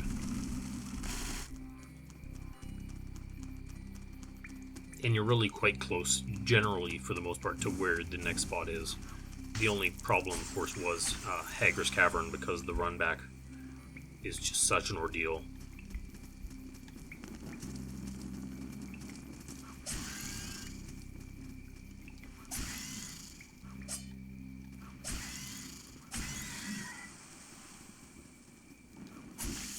So for the most part, I'm just being extra safe here because, again, I don't want to get into a situation where, I end up panicking and falling to my death, because these are relatively dangerous areas. Not so much from, the enemies that you're facing, but more just, again, as we've seen many times, I'm really bad when it comes to falling to my death. But that's okay. We opened the shortcuts. The bosses are active. You can see this boss doesn't seem too difficult. There are tons of lights lit. And for the most part, that's entirely true. The hardest part of this boss, if we're going to be honest about it, is actually once the boss is dead. So the main thing with this boss is they poop out a bunch of these guys. They're not really that bad. They can poison you. You can get poisoned quite easily in this boss fight. But yeah, the main thing he does is he spits out these guys. Now, you don't actually have to kill them all. Yeah, they'll come and attack you once for the most part, but if you're far enough away when he summons them in, they'll just move off to the corner of the map. And, they won't bother with you. They'll just sit there.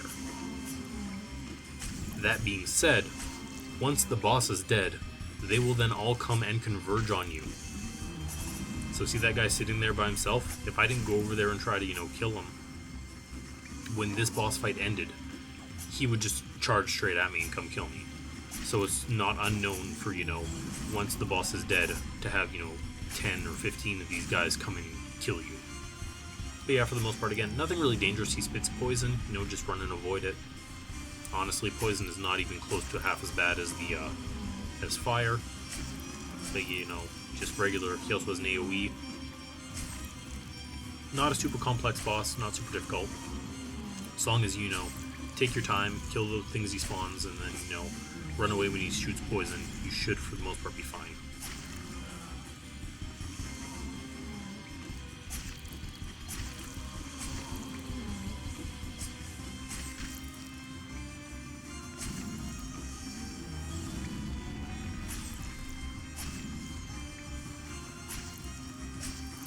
There, easy. Easy and done.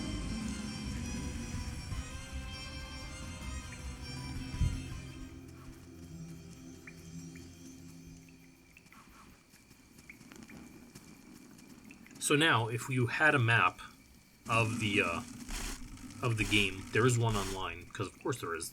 I mean, why wouldn't there be?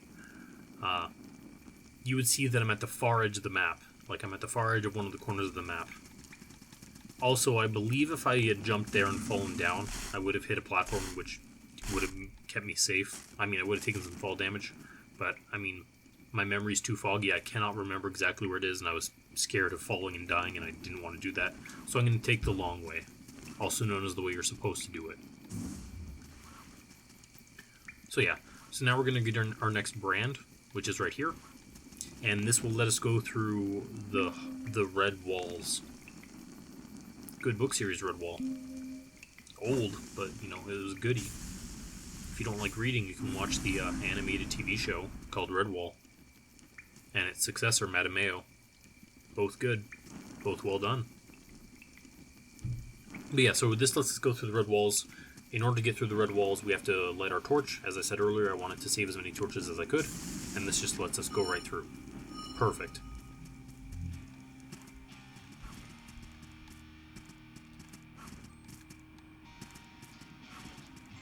That's me being like, I thought there was a shortcut around here. Turns out the shortcut was here the whole time. Quick check it out, look around. I don't have the brand to do what I need to for there. There's another brand that lets you... The blue platforms that are cloudy, when you use a torch, it makes them solid. So we're going to get that later. And I'm like, okay, let's just continue on our merry way.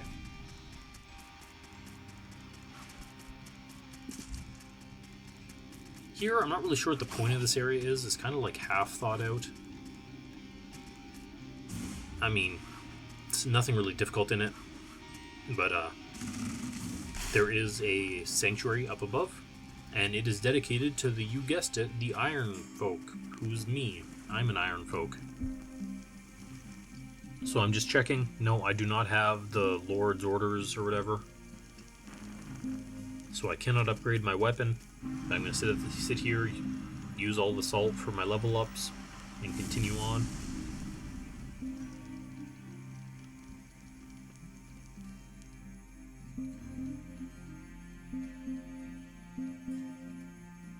Yeah, for the most part, I'm just looking for things that let me get to more souls. Or souls, not souls. Potions. Here's one of those jumps that I was talking about where I believe if you have a dagger, you can actually make it without needing the shadow step. I think you can, if you jump off and then you do your dagger swings, you should be able to make it. But I have no dagger. I cannot test it. So, well, that item's not for me. So now we're going to go on a boat ride. It is the shortest of boat rides. And it will bring us to Castle Rock. I think that's what it's called. Can't remember exactly what it's called. But it is the place that our thief friend has told us he'll be waiting for us. So luckily we managed, out of all the NPC questlines, we managed to finish one, which is just the thief one. Again, contrary to Souls, these ones are relatively straightforward. The only hard part is if you don't know where they are. You just need to talk to them, and then they'll go somewhere new. And generally, if you're exploring each map, you'll get there. But yep, we get an endgame Frozen Tome for upgrades. Not one that we need, but it's nice to. They're nice safety things to get. But yeah, I forgot that there was a sanctuary down below, so we're gonna go down below, hit the sanctuary, and here's where I start getting the most confused, because you end up essentially with like the Ziggurat of Dust, the Ruined Temple, and there's like upper and lower areas that are you can only get to with certain, brands that you have and whatnot. And I cannot remember the order I'm supposed to do them in, and because of the way it works, you're essentially traveling like above, below, and then there's the Pitchwoods. We don't even touch the Pitchwoods. The Pitchwoods is a baffling area. Pitchwoods is essentially you want to get there when once you have the Shadow Step, but the boss of Pitchwoods that is in an area where you don't need it at all. I mean, you still need it, but you don't need to go through the Pitchwoods to get to him. Like when you see me go and fight Carsejaw, who's the boss of the Pitchwoods, you're not going to see me actually take advantage of the area of Pitchwoods at all, because Pitchwoods is essentially just it's just an area where you just do shadow steps above nothing, just empty air, and you just travel all through it. It's a really fun area to traverse the first time, but there's nothing really there that's relevant and useful. Like, I mean, obviously there are like spells and whatnot that you can collect, but for the purposes of just doing all boss run, there's no reason to ever go there. Yeah, so now there's like all these areas where you have to go over, under, pyramids, what have you. So here we can travel through because we have the brand for it. So we're in the Ziggurat of Dust. And we're also, right now what we're currently doing is we're traveling above below the Castle of Storms, because we have to approach it from the castle's left. Because if you try to approach from the right, we do not have the brand that will, as I said, let us turn platform solid. So even though we're approaching initially from the right, if we were to approach over land to the castle, it just wouldn't work out.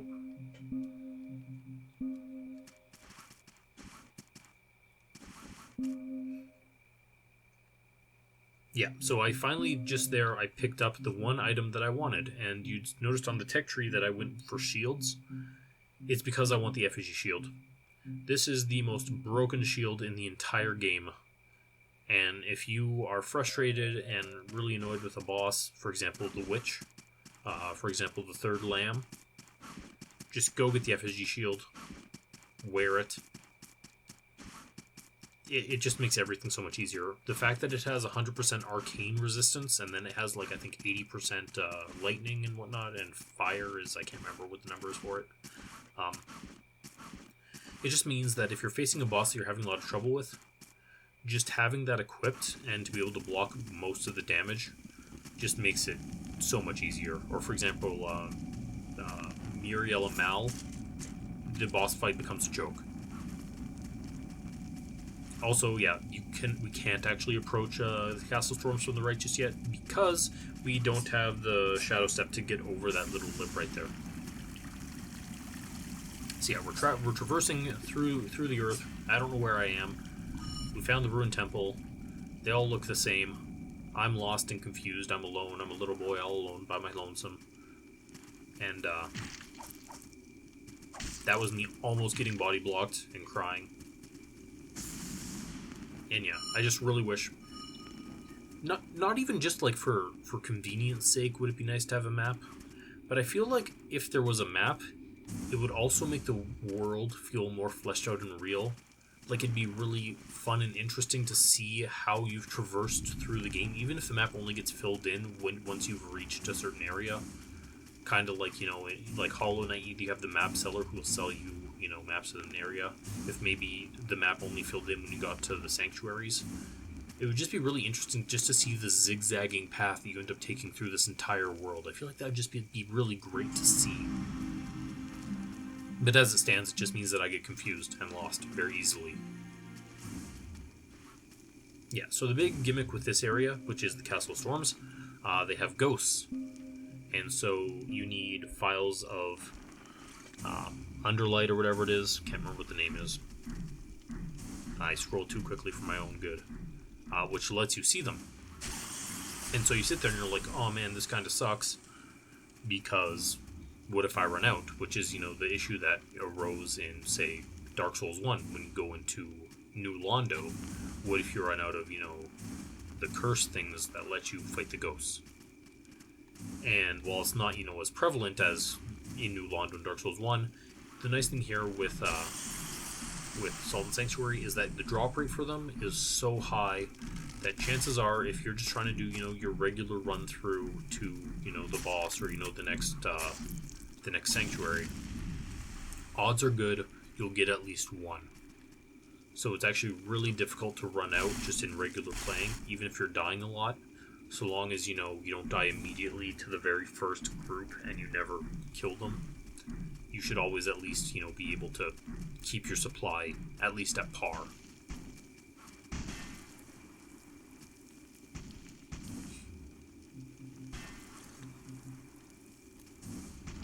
So I drank another just to be safe, but yeah.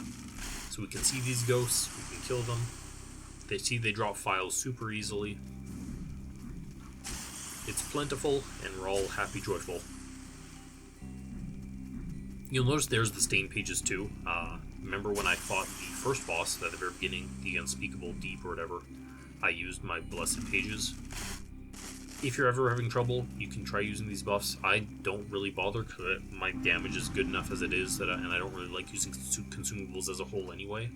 The only reason I use them with Unspeakable Deep is because the fight would just be really long and really boring otherwise. It would take like double the amount of time that it took the first time, like when you saw me fight him. So, and that's the only reason I bothered to use them. But here you saw a lot of candles lit, which means that the Untouched Inquisitor is a relatively easy fight. I wouldn't say he's easy, I would say he's puzzling. So many times when he does his attack, because he's a floating enemy, just nothing hits.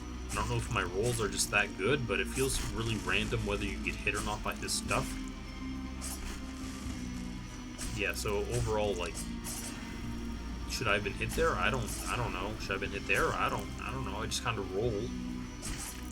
There I didn't even roll and I didn't get hit, so I feel like his attacks aren't that great and they're not very consistent, and so it's kind of difficult for people to tell if they should have been hit or not, and for the most part it errs on the side of caution and it just never hits you, so I think that's why most people can just get through.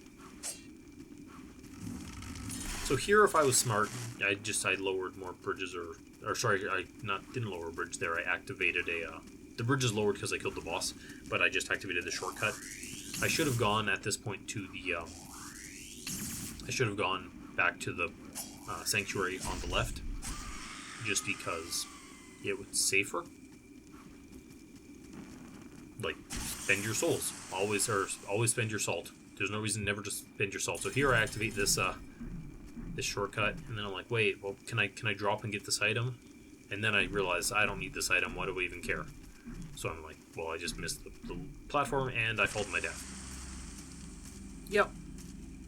I was pretty sure that platform had stopped. Pretty sure it should have been solid, but I guess I was a frame early. And instead, I just fell straight to my death, and that made me feel really dumb. Because platforming is the bane of my existence. So yeah, we're just going to essentially run through here. Realize I went to the wrong side. See another floating ghost because I did drink a file.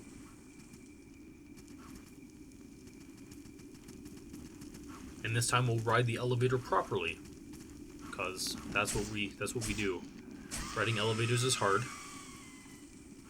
But yeah, you'll see again, there's all these, like, kind of like a Metroidvania. There's a lot of these areas where, you need particular brands in order to get through them. The only thing, though, is you never actually have to come back in order to use them. Like, you can if you want, and I'm sure the items that you get are fine. But just through doing a normal playthrough, by going, along the dedicated path, my weapon is going to get maxed. I'm going to get every item that I need. And so there's really no reason for me to need to come back and search through this stuff. It's fun to do, and I mean, I recommend it, especially if you want to explore the levels, but it's not necessary. So here's the third lamb. This is probably a boss that's going to give a lot of people a lot of trouble, just because of the way the fight works. This is one of the ones where it's nice to have the effigy shield, just because, again, just being able to block and tank, 80% of the lightning damage is huge. So the lightning attacks are the ones that you want the most, because it's really easy to roll behind him. That attack, when he jumps into the air with his claw, you want to roll away from him and not through him, because he's essentially jumping backwards, and so when he lands, he'll most likely hit you. You'll see that if I ever get really scared, I'm just going to try to tank damage with my shield. When he gets to a low health, yeah, you'll see I did the wrong roll there, I rolled the wrong direction. When he gets to low health, he'll do what you saw right there, which is he shoots his first wave of lightning, and then he shoots a second bit of lightning right after. Unfortunately, I got killed there because I'm bad. But one of the most difficult things is that your best opening for hitting the third lamb is when he is doing his lightning attacks, because it takes such a long wind-up, so you just want to roll through him and then smack him in the back a whole bunch. The problem that you can run into quite easily, especially with the third lamb, is what I said earlier when it comes to staggering bosses. If while he's winding up that giant, lightning attack and you're behind him, while you're hitting him, and even if he gets, staggered, he will fire it off, in that one direction that he was facing, or, would get it interrupted or what have you, but he still does the follow-up where he shoots that small ball. And because the stagger happened, he will immediately 180 and shoot it back at you in the direction you were. So even though you're hitting him from behind, if you stagger him when he's doing that, he will still do his follow-up, and it will be directly at your face. So you need to be prepared for that, especially if you get a stagger off on him.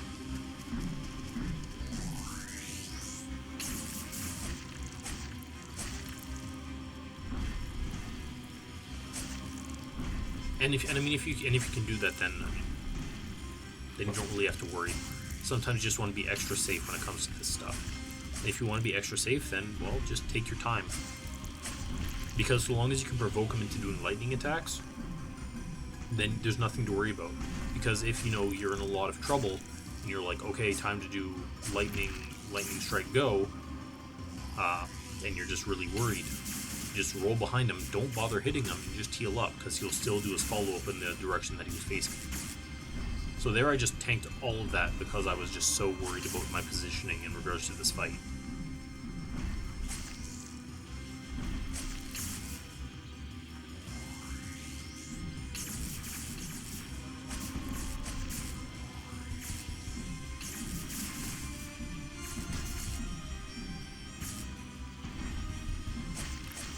Ow. I'm lucky in that my tail does not, his tail does not one-shot poison me, because that probably would have been the end for me. Here's me freaking out, and that's all my own fault, 100%. I was still not used to swapping weapons, and the fact that block is left trigger and swap is, I think, left button. Whereas, in, say, Dark Souls, where block is left button, and then, left trigger is whatever the special is, really messed with me. So I ended up swapping weapons to the wrong weapons, and then I thought I was swapping weapons and I didn't, and then I was doing a one-handed swing with my two-handed sword, which I could still do, but it's just not an attack I was prepared for. It just made me start panicking, and it all just fell apart. And that was just my own fault with not being super comfortable with, swapping weapons yet. Because, as I said, I hadn't played this game in a long while.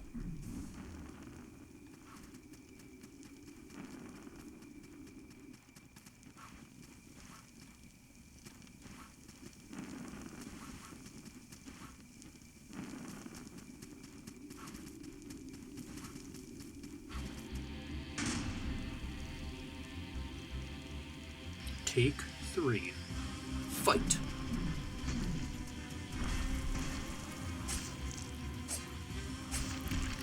Immediately proceeds to get hit in the face. There we go. Look at that nice looking weapon swap right there.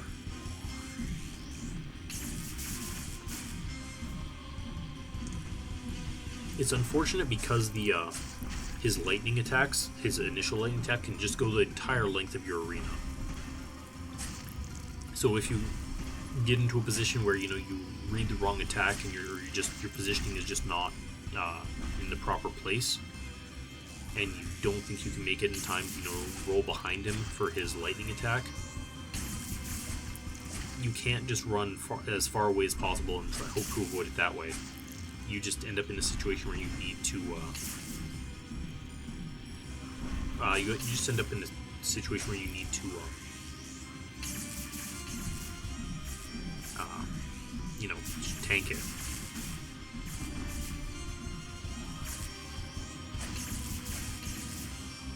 Yeah, see, that was me testing out a lot of things, because it turns out that a lot of my hits that I was doing were unfortunately stagger hits. So his follow-up lightning attack was, you know, just 180ing me. And I was like, why am I always getting 180'd? Why? It's so unfair. But no, it's just me it's just an unfortunate situation.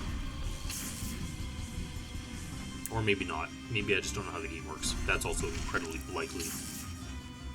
Either way, point being, he's almost dead. And we killed him. That's all that matters. Ignore everything else. Boss patterns are hard.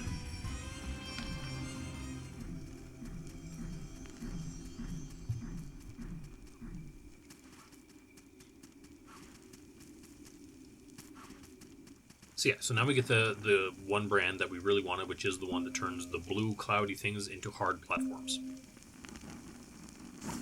Now, I think with this girl here, once you finish talking to her, I think she moves to the top of the pyramid, and so if you end up climbing the pyramid, you can talk to her again, I think. Don't quote me on that, because what do I know? But yeah, so here you can see these platforms now become solid. And there are mimics in this game too, which is another reason. Just always smack it before you actually open a chest, because you never know. So now I'm going to finally run back to the sanctuary. Gonna hope none of the ghosts come and get me. And there we go. We're 100% full up. Get all of our levels. Get on my level, fool. And of course get more potions, because potions are important. So at this point I'm literally just looking for the closest potion tree.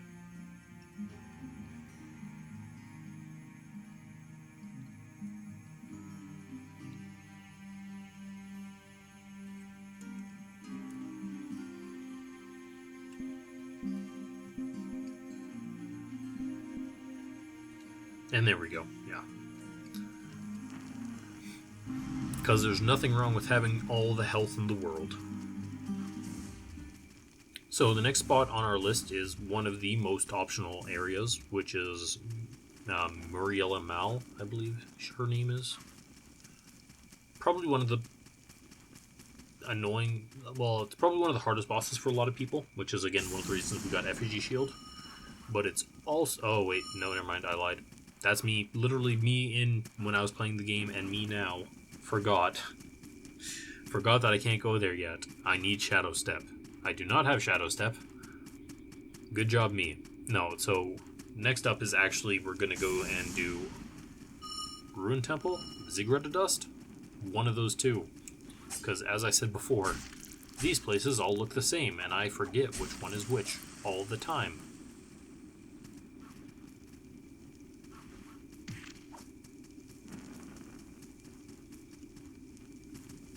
Yeah, so it must not be Ruin Temple. It must be the Ziggurat of Dust. Yes, we're going to go do the Ziggurat. And what that's going to be is there's a really simple boss, probably one of the easiest bosses in the game. So obviously I'm going to die to him. and then that'll get us Shadow Step. So here we are heading up against the Ziggurat of Dust, and we're just going to jump in. Easy peasy. We've already been there before, we know where we're going. It's right here, in the pyramid, and there we go. So this area, as I said earlier, it's not that bad. It actually has some pretty fun puzzle elements. Can you call them puzzles? I guess they're puzzles. Platforming and puzzling and all that good stuff.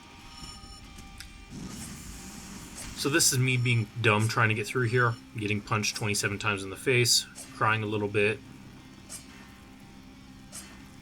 getting ready to give up, and then finally he's nice and lets me jump up. So we're going to be using, wall jumps, we're going to be using gravity, reversal, and a bunch of other stuff. So the most annoying enemy here is another teleporting enemy, though it's not as bad because they're really slow at teleporting, and it's these skeleton leeches. I'm pretty sure it's a lich, but the way they wrote it is like L-I-E-T-Z or something. And as you can see, he pretty much toxiced me. And I'm pretty much dead. Because the second my thing runs out, I collapse and die. Very sad, very depressing, and I feel really stupid because I didn't go and stop at the sanctuary that I already had set up in Ziggurat of Dust. So instead of running all the way back, I'm like, screw that, I'm going to make an offering and I'm going to summon a guide. So using the stone guide idol that I talked about before, I'm going to teleport to the Ziggurat of Dust. Now, unfortunately, for some bizarre reason that I'm not aware of, this loading screen crashed my recording software. Now, we only lost literally about 10 seconds of footage. So what happens is I go to the Ziggurat of Dust Sanctuary, go to the Sanctuary, run left, and then I just climbed up here to check this chest, which is what you see in front of you. Now you're like, where's this chest? I don't know what's going on. Well, if you go from right here, from where I just fell, if you go right, that leads me directly to the Sanctuary. So if you just go a little bit right, there's the Sanctuary that it teleported to. There's no path you can miss or anything. And then we're right back to where we were when you saw me die. As soon as I noticed that the recording stopped, I just quickly turned it back on. As I said, we literally only missed about 10 seconds of footage. So it's not the worst thing in the world. Here's me getting a bit irked again with just jumping onto platforms. Because, as we've seen many times with me trying to climb ladders, whenever I'm moving either, I guess, left or right, mostly it's most noticeable when I go left, is I always climb up ladders because I guess my left goes slightly upwards. But then here, unless I make a noticeable effort to press up when I do that second jump, I don't grab the lip of it. Instead, I just float through it. So that little bit of inconsistency is a little bit annoying, but, well, it's not the end of the world. So yeah, here's the main puzzle. We're going to flip upside down, run around, open more gateways. Honestly, the enemies aren't really worth bothering with. Again, especially when you have enemies that can teleport, through levels of floors. Like especially when they're upside down. They're just not worth the hassle. Because you're on flipped planes. Being able to get to them and hit them just becomes even harder than it should. So there's me testing a chest. It's a mimic. I don't really care about killing it. I just was going to open it if there was nothing there, or if it wasn't a mimic. But it is, so I said screw it, continue on my merry way. So here you can see that many people have killed this boss. There are a lot of lit candles. And it's the Dried King. This boss is a bit of a joke. He staggers in like 3 hits. Yeah, there. In every 3 hits he just kind of staggers. His most dangerous attack is that one right there that he was setting up for, which is when he makes the floor fire. All of his attacks are deadly because, again, he's using fire, and burning does a lot of damage. You'll notice my sword doesn't do tons of damage because I'm using a sword when I should be using blunt. He also casts these fire lasers, and then he just throws like fireballs. So for the vast majority of the time, all you really need to do is roll behind him, and you're pretty much fine, and you can almost guarantee yourself staggers non-stop. But as I mentioned earlier, I'm really unlucky, and by unlucky I mean bad. And when you're bad like me, you just end up screwing up in some way, shape, or form, and he's going to end up killing me, and I'm going to cry. Again, his most dangerous attack is that floor becomes fire attack. Mostly because when it starts, yeah, like the animation that he makes, even though he like lifts his arms all the way up to like his shoulders, the attack actually starts, you know, like at the halfway point or even a bit before it. So you don't have that time for him lifting it all the way to his shoulders to actually interrupt it. And as you can see, there was the sanctuary, and literally I had just gone into that little alcove there where there was that chest. So that's where I came from. But yeah, so honestly, when he goes to do that floor is lava attack, the best thing for you to do is to just roll away. It doesn't take up the entire arena. The boss rarely moves. Honestly, he's going to move more from you knocking him around than actually moving himself. So it's just a lot better to just roll away. He's in the middle of the arena. You're not going to get trapped in a corner. Just roll to the outside. You're fine.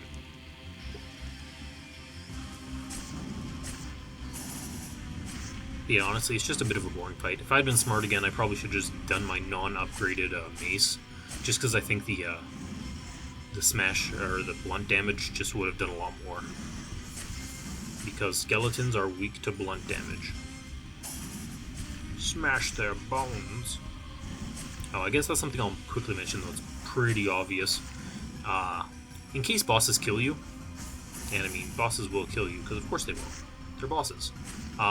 Yeah, that was me. I'd pushed him so far to one side, I literally just went and trapped myself like an idiot.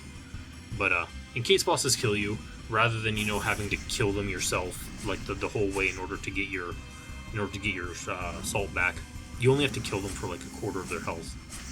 I think that's actually really interesting, because it rewards you.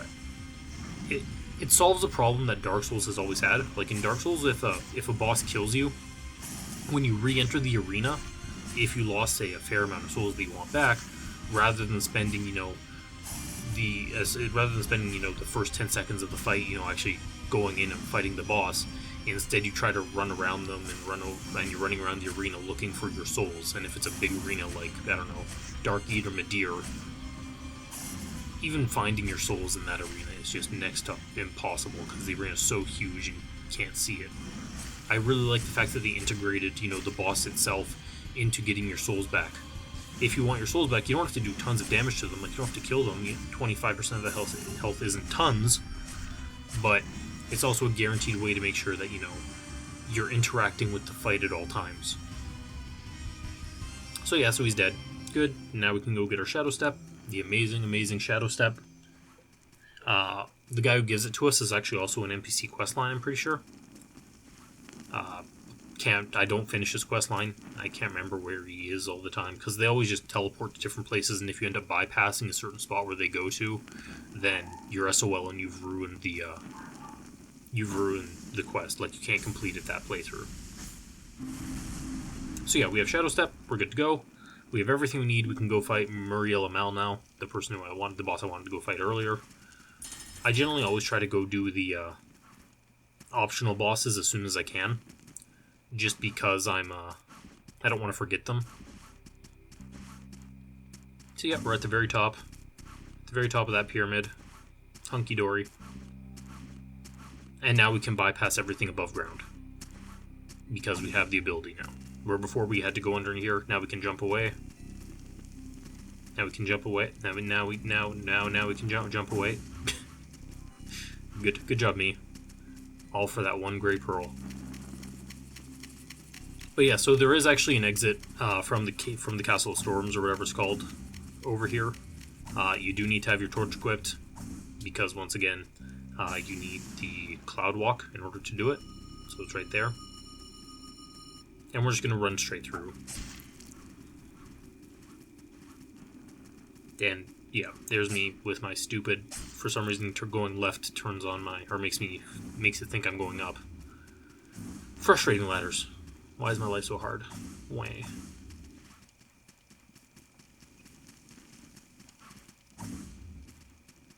Also, what I'll be quick to note is that you can actually Shadow Step twice. I'm dumb and forgot there was a second one for the longest period of time. But yeah, so this is essentially the Murdiella Mal area. You need to do a jump, make everything go upside down, and you pretty much fall to a giant floating castle in the sky. And here's where you play the Nightcore version of Castle in the Sky. Yeah, so they give you a stone guide here, or a guide idol here, and they're going to give you another one up top just to be double safe. Because once you're up, you cannot come back.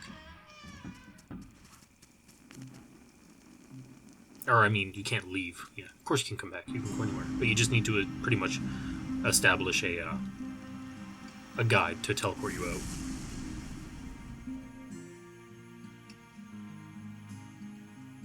So here's just, scrounging this tree looking for easily obtainable health potions, because I really don't need strength. I don't need, Endurance is relatively useless for me.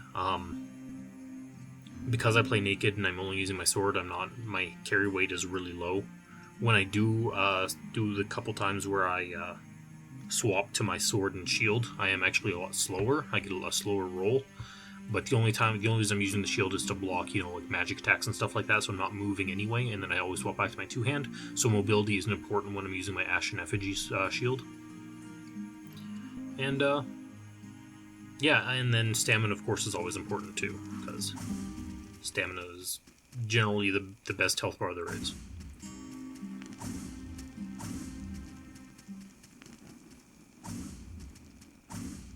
So we're just going to quickly go up the fortress, as it were. So it's not a bad area.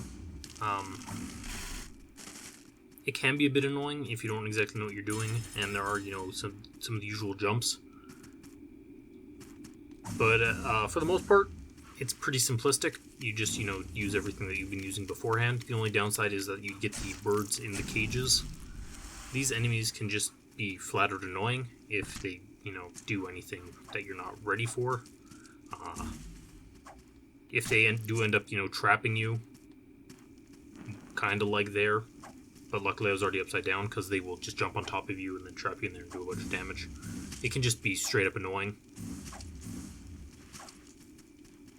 So yeah, we're just going to climb upside down, flip over. The goal is to just reach the top, and then once we reach the top, we just, knock down a ladder to then give us, a shortcut. Which is literally right here. And this is me not being sure how far my shadow step will reach, but we get over it. Easy. Paranoid about mimics. None. Open chest. Happy joyful. Forget how to knock down ladders. And then I descend the ladder. The only reason I'm going down the ladder is because I am paranoid, or trying to get away from the ladder, there we go, is that I'm paranoid that for some bizarre reason there's a second lever or something that I need to activate in order to actually do the shortcut. Turns out I was wrong, but I'm kind of stuck here now because I have to wait for the platforms to reappear. The biggest downside to disappearing platforms is when they actually disappear and you do exactly what they're supposed to. So we're just going to jump straight up and head up against Murdiella Mal. Murdiella? Something like that. I don't know, she's like a fly lady / magic caster. Murdiella. Oh my god, I've been saying it wrong this whole time. There's a D in there.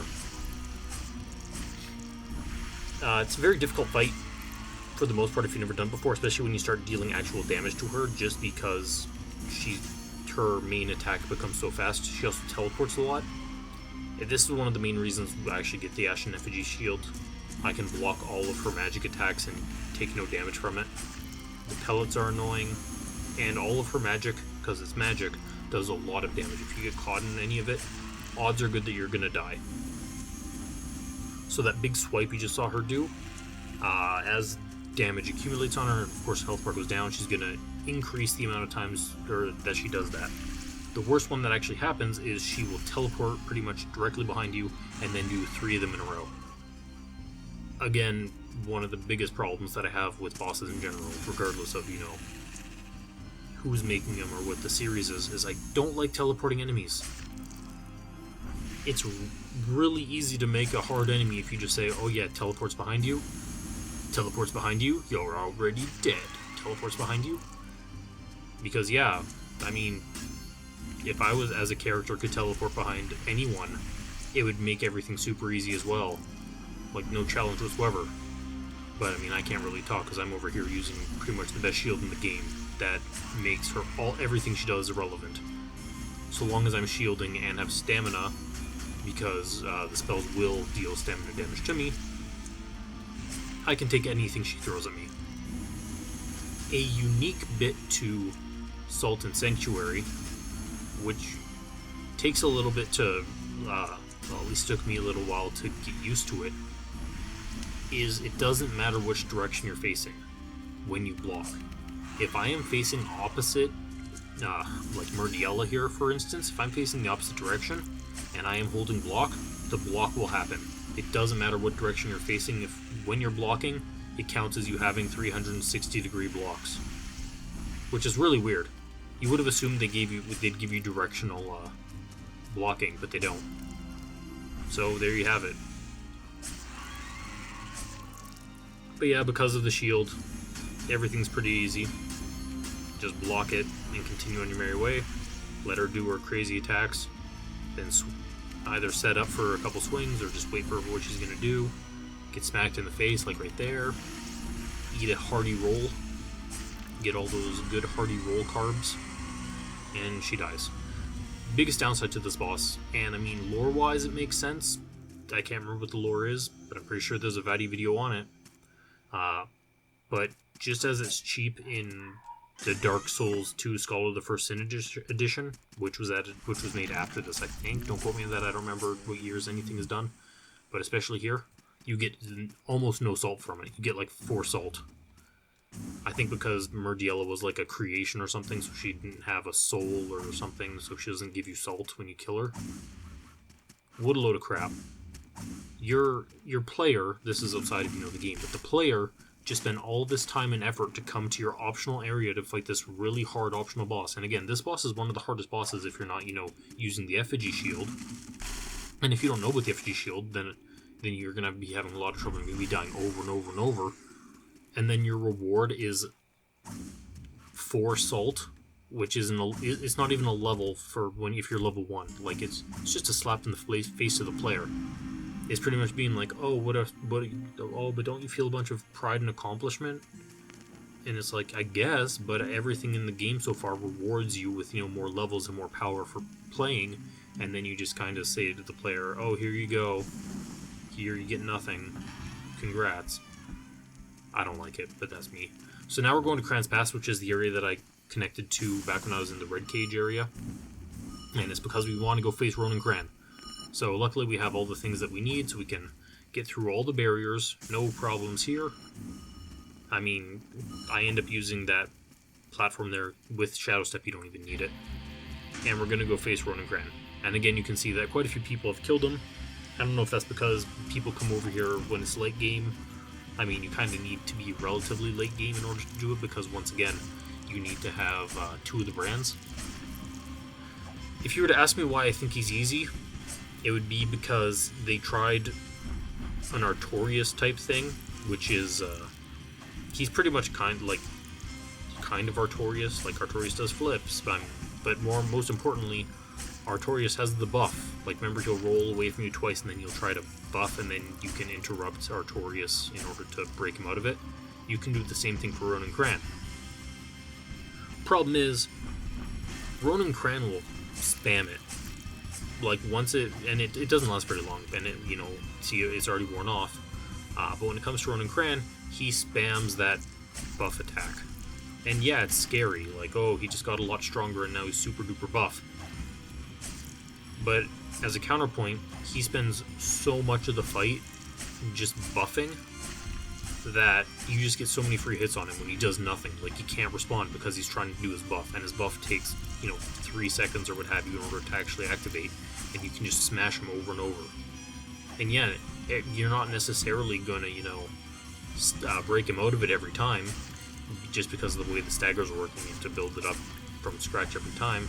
But overall, because it's based on a boss stagger as I die, it's based on the boss staggering rather than an actual 2-hit break, like what you generally see with Artorias. I say 2-hit break, but depending on the weapon you use, it could be 1, it could be, 2 or 5 or what have you with Artorias. Generally, though, it's usually 2 double hand swings in order to break Artorias's. But yeah, Ronin Cran just spends most of his time just buffing, which means that you can just wail on him over and over and over and over, and it's not a huge problem.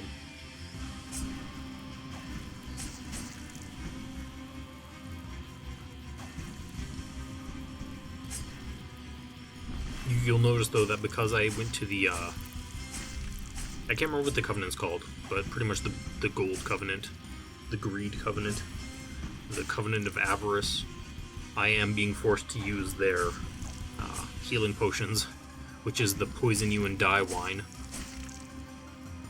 aka the worst of the wines, or the worst of the potions.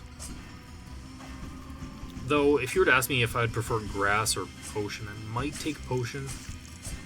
Just because overall, especially in New Game, you're not really ever needing to chug potions over and over. One potion will generally fill your bar entirely, so it's not the worst. It's only if you're getting hit repeatedly and you need to suddenly decide between dying immediately or dying to a hit that you end up with a problem.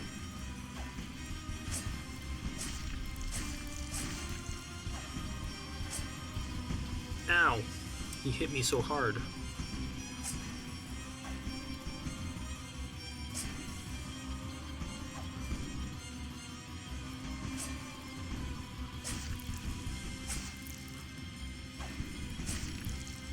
The biggest problem that you can, I'd say, run into in Sodden Sanctuary when you're fighting bosses is it's really easy to fall into the trap of expecting your next hit to stagger them. Because staggering bosses is so common in this game, like you can stagger them over and over. Look at Dried King, he literally staggered in 3 hits. It's easy to fall into a trap of, oh, if I get one more shot on him, I'm sure he'll stagger, rather than, I should roll and avoid this attack.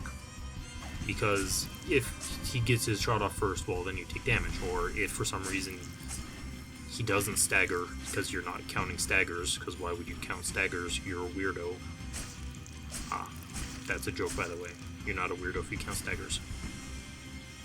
Then, you're taking that shot for no reason, because generally it's something like, oh, you could very easily have avoided that attack, and I knew that attack was coming, and I just went for it anyway because I'm dumb.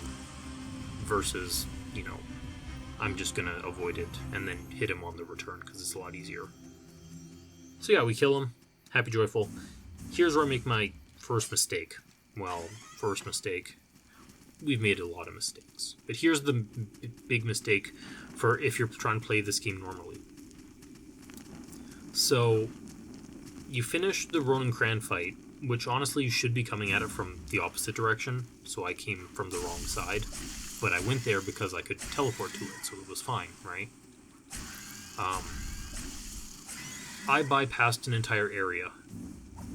So, I'm not supposed to be here yet. So right now I'm kind of actually going up backwards. Which isn't bad, because there are a lot of, they've set up for this. Here are a bunch of, levers that you can pull in order to activate, these gates that need to be opened. But first I'm getting smacked around to, next to no health, and I get scared. And I'm sacrificing some of my maximum stamina for this. And then I run away. So there's one gate opened. And then I'm going to go and open this one. Now, the second gate that I'm opening here is actually the first one I should be opening. And then you'd go down and around. But because I came from Ronin Cran's area, I'm essentially already gone around. So now I'm kind of lost. I'm like, what the heck? Where am I supposed to be going? Where's my, where is my sanctuary? Because I don't know exactly where I am. And I'm like, is it down here? The answer is no, it's not down here. Obviously, the lighting has changed. It looks way different. It looks more like you're near Hager's Cavern or something. I'm not actually sure where this is. And I'm like, that's the wrong way. Let's not go that way. And all I'm doing right now is looking for a sanctuary.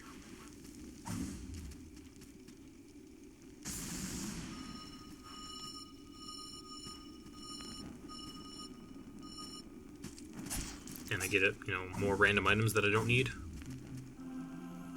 And then I get scared because turns out there are 2 more of those whatchamacallit enemies right there, and they murder me, which kind of makes me a bit surprised because I was relatively sure I'd already gone that direction. So why didn't they spawn that first time? Why did they spawn the second time? I don't know. Don't ask me that question. I just don't have an answer for you. So suddenly I'm facing 4 instead of 2. I freak out, and well, I continue on this way. Because again, it's been a long time since I played. I don't have the entire, boss order memorized. And and because there's no map, I don't exactly know where I am map-wise. Especially because, as we discovered, Ziggurat of Dust, the other places that the Ruined Temple and such look pretty identical. So I have a lot of trouble remembering where I am. So I'm just going to backtrack and go get my souls back, because I want those Ronin Cran souls. And then we're just going to head up. I know for a fact that I need to be heading down, because that down is where the end of the game lies. Spoilers. Down and over. But first I want to go up, because I want to make sure I've killed all the bosses.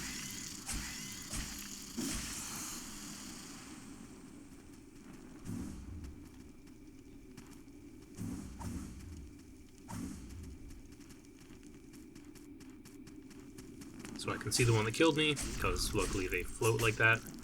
And I'm just going to smash them a couple times, and get smashed in return.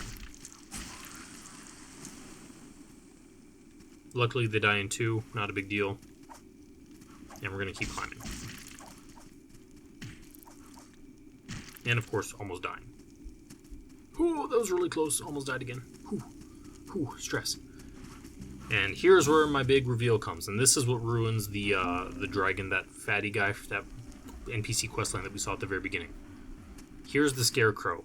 Spoilers, this Scarecrow is supposed to come after I've killed the Prince boss or whatever. So just to the right over there is the Prince boss, and here's where I realize I went the wrong way, and as a consequence I also broke the questline for the guy who asked me if I had a quest at the beginning of the game. And, traveled with me when I slayed the dragon and whatnot. Because I think that the trigger for me ruining it was talking to the Scarecrow, or maybe seeing the Scarecrow. I'm not entirely sure what it is that changes that. So I think because I talked to the Scarecrow, the game thinks that I've killed the Prince boss, which then ends his questline entirely. But don't quote me on that, because I can't remember exactly the criteria for completing all the NPC quests.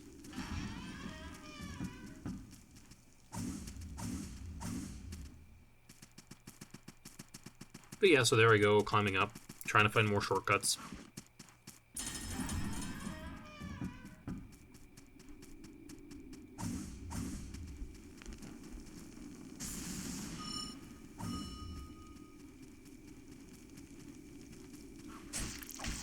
And I pop out and I'm like, hey, I remember this place.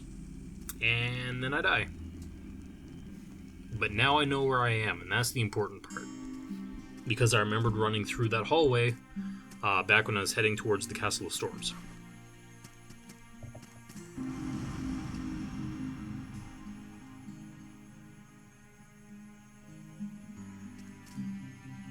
So that's when I realized, oh crap, I'm not set up for... this place isn't my sanctuary. It's not my Iron People sanctuary. I cannot put down idols.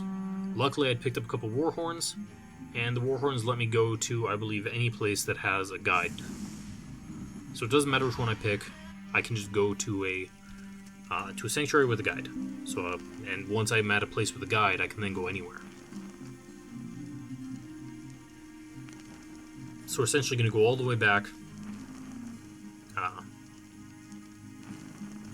and start the path that I should have done before I went to Ronin Cran. So this is the route that you should take if you're not doing that weird Ronin Cran in the midst battle.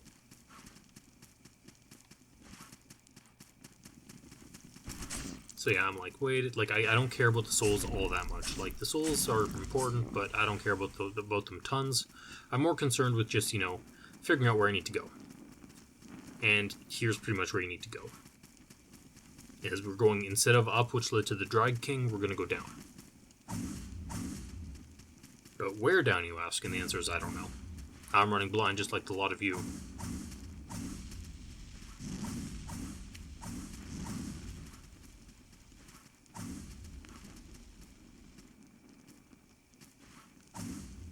Unless I'm double dumb, and it's actually this way. It might be. Don't ask me. I don't remember.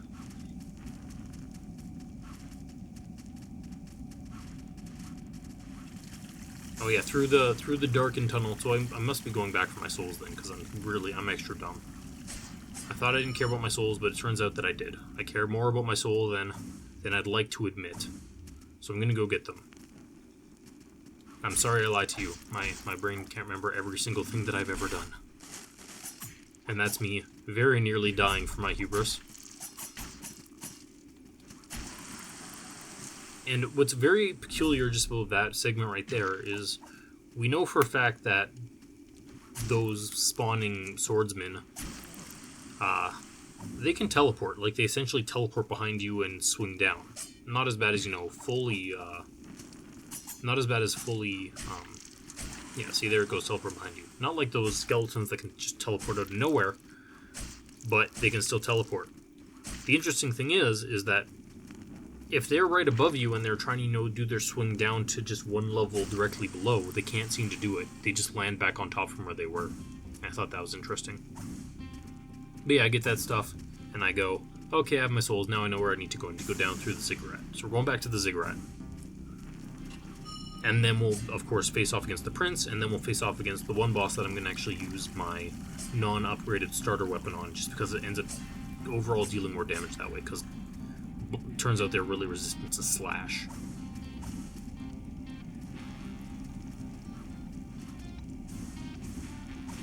So we're just going to do a little bit of backtracking, and we'll be right back on track.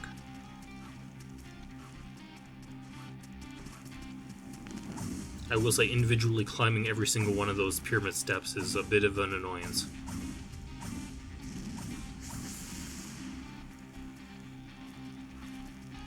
Yeah, so we're going to drop.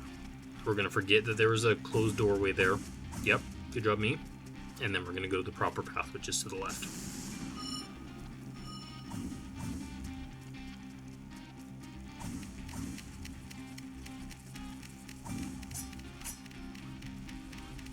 So this place is, again, a bit annoying. It has the really dangerous skeleton liches who will cast, magic fire at you and poison you and whatnot. We also have the flying gargoyle things, who aren't necessarily dangerous, but they are just overall annoying. Just because you can get into a lot of situations where they just, much like with the bats and other such things, they will go just slightly above you or to the side, and so your attacks end up missing. And that was me getting stuck on a ladder again, because ladders are hard.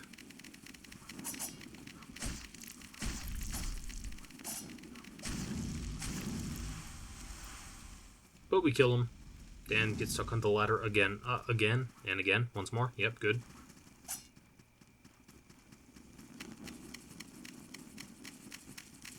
And here's where things get relatively complex. So when you're running through this area, you have to be double careful because there are these essentially like weird little dog things. It's kind of like the alien creatures from before, but only they're wearing a mask this time. And they're super deadly. Also, spoiler alert, these guys are also very deadly. And I don't know where I'm going, and I'm entirely lost, and I'm thinking maybe I can go up there, but I can't. And I'm going to get like salted to death because they throw these really like damaging urns at you. And then I get double grabbed because I can't escape and they kill me, and I'm really sad. And I'm like, this sucks. I went the wrong way. But honestly, the rundown isn't super bad. You're essentially just dropping. You also notice that, as I said earlier, haven't even touched my gold. Because the gold is, as I said, like at the very beginning, gold is useless. Who cares about gold? It doesn't do anything for anyone. I don't really feel like going that way again. I just had to check out what's down here. Down here are these weird enemies that cough up eggs and then throw them. We don't need to fight them because they're scary and I don't like them. So instead we're just going to jump away.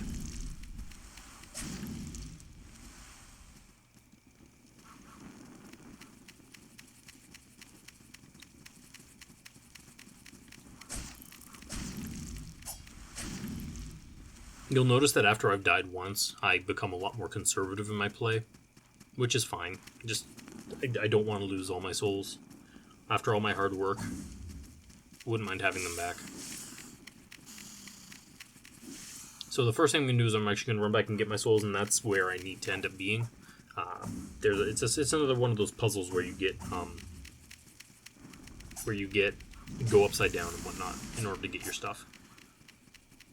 So the one thing I do not want to have happen is I do not want one of those skeletons to teleport into that room with the urn throwers. Because again, the urn throwers can just ruin your entire day.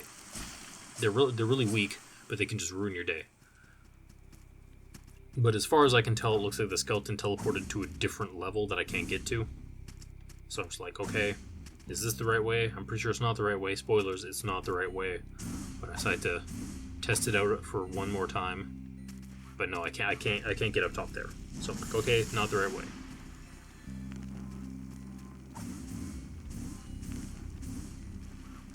And I check up here, I'm like, is this the right way? Spoilers, not the right way. This pretty much just leads to right where I was. So great.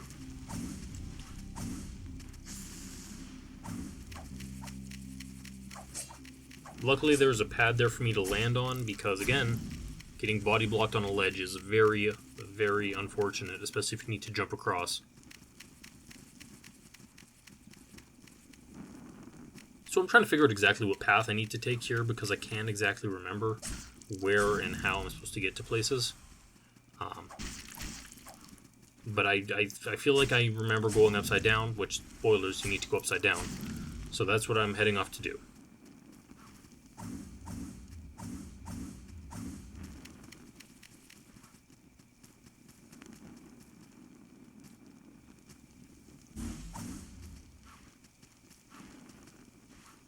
So here's a bit of fun of reverse climbing, and luckily with Shadow Step, we can just Shadow Step across the things.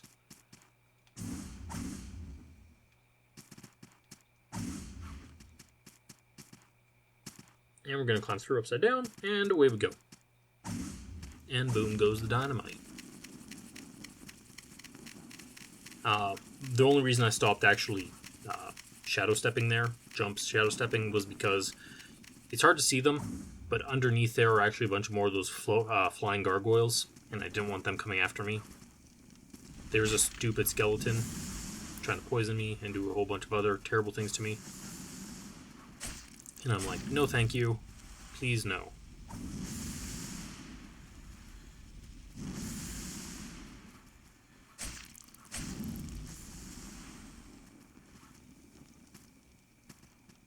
So this corridor here is actually a secret, well, not a secret, but it's a shortcut for later, in case you don't want to go upside down again. So instead, my only option is to jump to the one underneath it. Easy enough. And there we go. We're just going to pull the levers, activate the shortcuts. We're all good. Hunky-dory. Everybody's happy.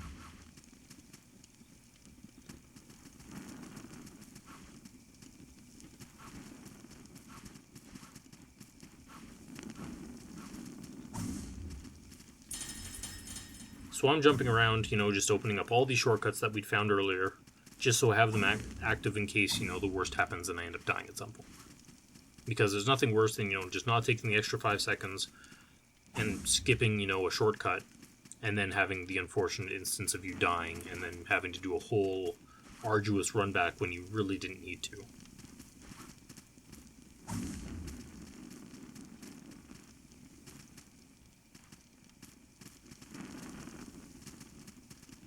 There's a bunch of creepy little ghoulies, and I'm going to pull and I'm going to activate this lever. And there's the super shortcut. Or, well, I guess it's kind of a super shortcut. You'll notice this is the sanctuary that I first opened as soon as I finished taking the boat ride.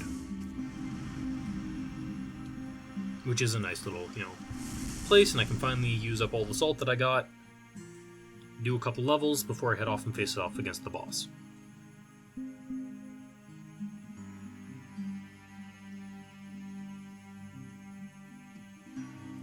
And again, just searching for more health potions.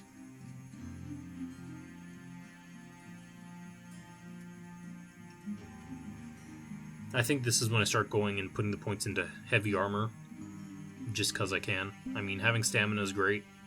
May as well put into heavy armor so I can wear heavy armor. Not that I care about it, but, you know, whatever.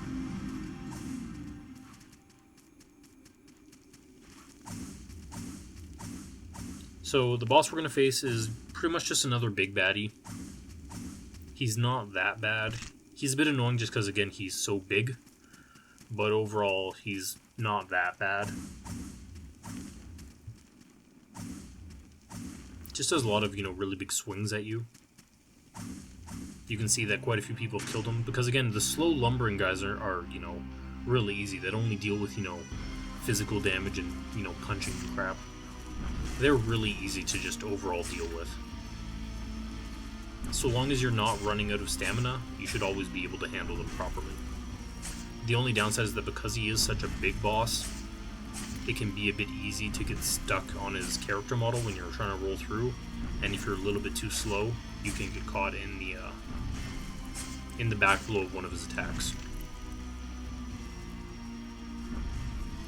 Also, spoilers, I'm really bad at dealing with his swipe. You always want to stay a little bit close to him though, because if you try to run really far away in order to, you know, like reset yourself and heal up, he will do a jump, and the hitbox on his jump is essentially his entire body, like laying horizontally. Really difficult to deal with, and you just don't want to get stuck with it. Yeah.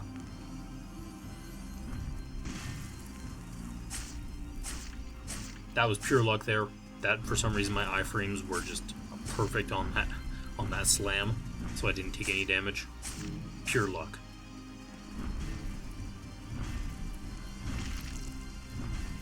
That's me stuck in the corner of the arena. And again, it's one of those things, because the only way to know that you've reached the end of the arena is to hit the arena and hit the invisible wall. Prior to that, there's no way to know. And if you end up getting a boss stuck on the edge of the arena and it's not, you know, an ideal place to be, then you're in a bit of trouble. And I really wish they did. I mean, there's not much you can do when you're going in 2D, but it just doesn't feel good to, you know, get yourself trapped at the edge of the wall and being like, well, how was I supposed to know there was a wall there? By default, I can't see it. And you just kind of shrug, continue on with your life. Maybe slightly more bitter at the unfairness of the world. How about how some game devs hated you so much they put that in just for you? But yeah, overall, easy fight. He's dealt with. We continue on our way. And there is a half sanctuary here, where, you know, you can just refill everything before you have to head into the ruined temple. And you'll notice the scarecrow's gone, because, again, I accidentally talked to him before I'd reached there. But yeah, that's where I'd ended up from Ronin Cran. So what I believe is supposed to happen is you kill the prince, come down here, then fight Ronin Cran. I just do it the opposite way because it's a lot easier, I'm assuming, for just resetting purposes. For instance, if you're having a lot of trouble with Ronin Cran, it's a lot easier to fight him from the sanctuary, the Avarice Sanctuary, than it is to fight him from, you know, the ruined temple, which I'm pretty sure you'd have to use. I don't even know where the sanctuary is for it. It might be the half sanctuary, I can't tell. But yeah, so here I'm super duper scared. I'm getting smashed in the face. Just getting really unlucky. Don't want the bird cages to land on me, because again, getting landed on by bird cage is never good. No good things ever happen. I get curious, I want to know what this item is. It's a pointless ring that I'm never going to wear. You'll notice I don't really care about the rings that I'm actually wearing in the game, and it's true, I don't really care about them. If you're a mage focus character, they're relatively more important, because the amount of, you know, if you overcharge your spells or you use spells too much, you can take health damage if you're casting your spells over and over. So you can just reduce the amount of buildup and stuff like that. What happened there is really unfortunate. That one bird in the cage decided to leave that darkened room that we were in and head outside. And the problem for me is, as I've said earlier, those birdcage guys, they jump and they can pretty much track you, and if they land on you, they'll deal a bunch of damage to you, most likely kill you. And the problem is that because they can go through rooms just like I can, if they decide to just sit right outside the door, I have no way of knowing because I can't see through into the next room. I only see the glow of the entrance into the room. So I'm scared that if I try to walk through normally, he'll be, say, because he's still tracking me through there. If he's in mid-jump or something, then I'm going to get trapped and killed. So instead what I do is I started by rolling through immediately. The problem was that he was spaced perfectly, that he was then, where I was ending my roll. And then I got scared and I rolled again, and I ended up rolling off the area and to my death. So yeah, here I actually did it properly, and we're just going to go down.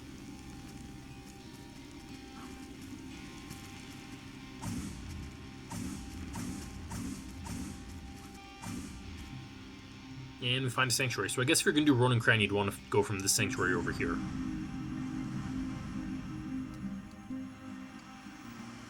And just spend all your souls.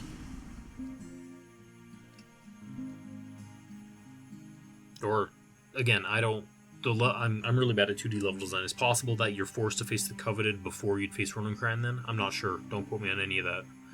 I don't face Ronin Cran from this direction.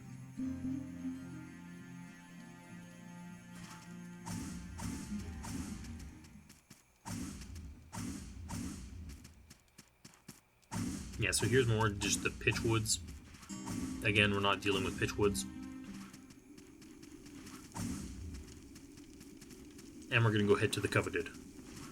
This is an odd boss. I did mention that the studio behind Sodden Sanctuary is very small, so you can forgive a lot of things.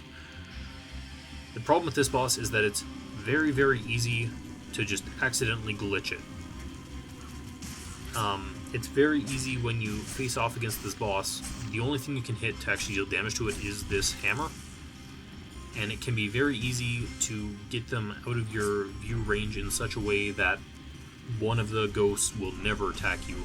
And it may even be possible, if they throw the hammer at you far enough, that both will never attack you. And then you can just wail on the hammer by yourself, and you're fine and dandy, and you can just win without having to fight them. It's a crappy situation. I mean, if it happens to you, I'm not going to fault you if you decide to take advantage of it. But, it's just an unfortunate circumstance where the boss can be designed in such a way to, screw you, or can be glitched so that, it just ends up not working. And dogs are angry. Dogs are angry. So yeah, I think it's at this point that I realize that one of the ghosts just isn't working. He's just abandoned me. Doesn't want to face off against me anymore.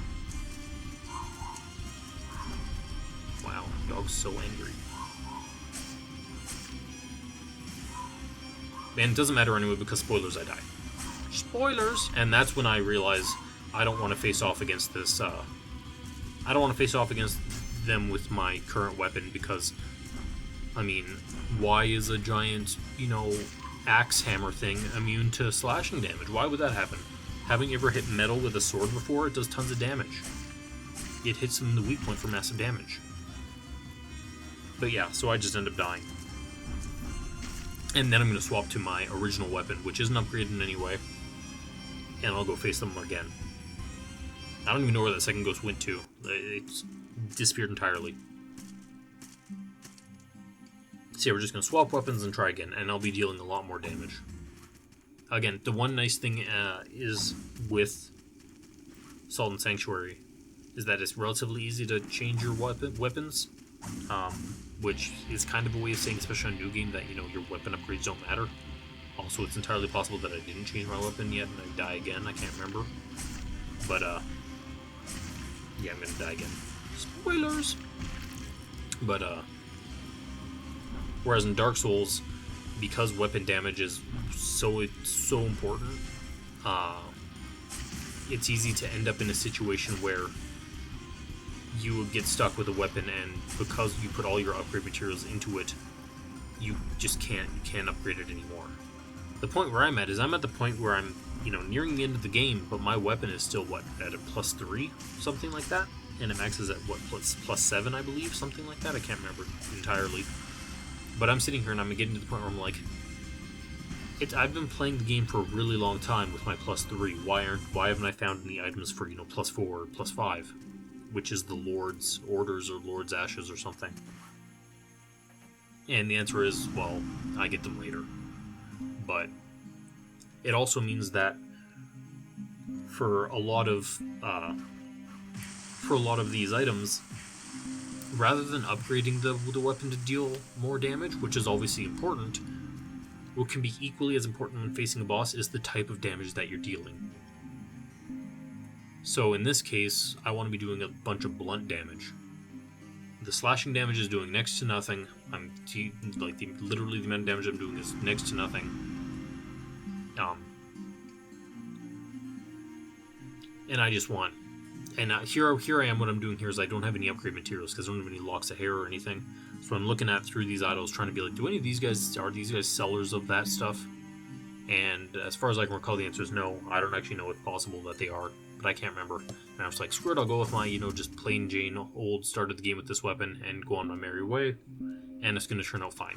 Because the blunt damage is just so much better overall for this boss in particular than slashing damage.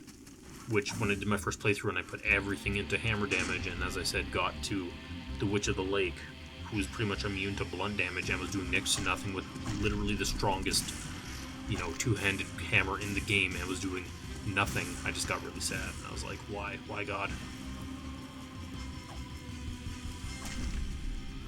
But yeah, so because I died to not a boss, there's a stupid little bat coming around here, and I'm trying to hit it, and I'm really bad at it.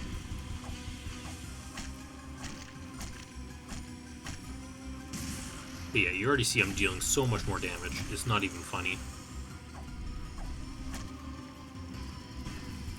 And this isn't even... And again, it's not upgraded. There's me trying to cast a spell, realizing I can't cast spells because I'm slow and dumb. And luckily, both the ghosts are working this time. As far as I recall, both ghosts work for the entirety of this fight. Which is always a nice thing to do, because the basis of the fight is, one is going to be attacking you from close range, while another is going to be shooting magic from afar. And then when they do this, which is throw their axe across the map, you then get some free hits while they just shoot magic from afar at you. It turns out really well.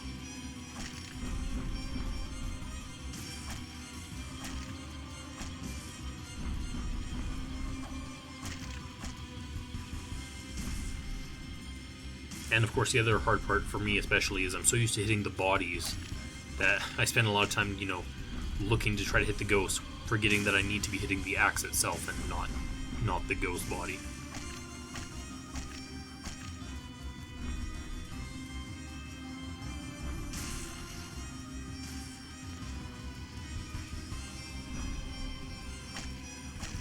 And luckily I got the heal off there. I mean, again, I still have a bunch of the rolls, the haughty rolls, but just having the heal spell, which can increase my maximum health if I've been getting a lot of really bad hits on myself, is just a great thing to have, because I'd much rather for some of this sacrifice a bit of my full stamina bar than my full health.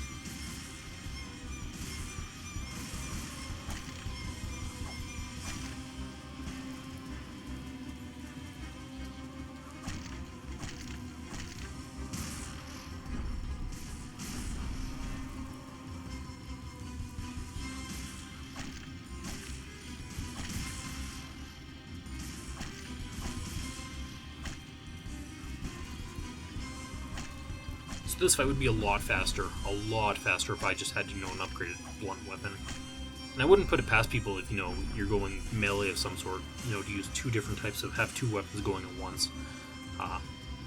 The only issue is that then, when you're doing your giant skill tree, you need to be speccing into, two different types of weapons, which isn't a bad thing at all, because as you can see, just with my regular playthrough here, I went through and did maximum sword, I've done max, I think, shields, for great shields, and then I'm doing heavy armor right now, so it wouldn't be out of the ordinary to be like, okay, I'm going to go sword, and then I'm going to go hammer, or I'm going to go axe, or, whatever. But yeah, so that's done, we're just going to continue on our way. And here's, I think, with this, I'm pretty sure this is the guy who gave me the Shadow Step brand. I can't remember where his questline ends or anything. But yeah, you can talk to him. Tells you a bunch of pointless crap. Gives you hints of where he's going to go next. And so if you're following, you can then follow him along.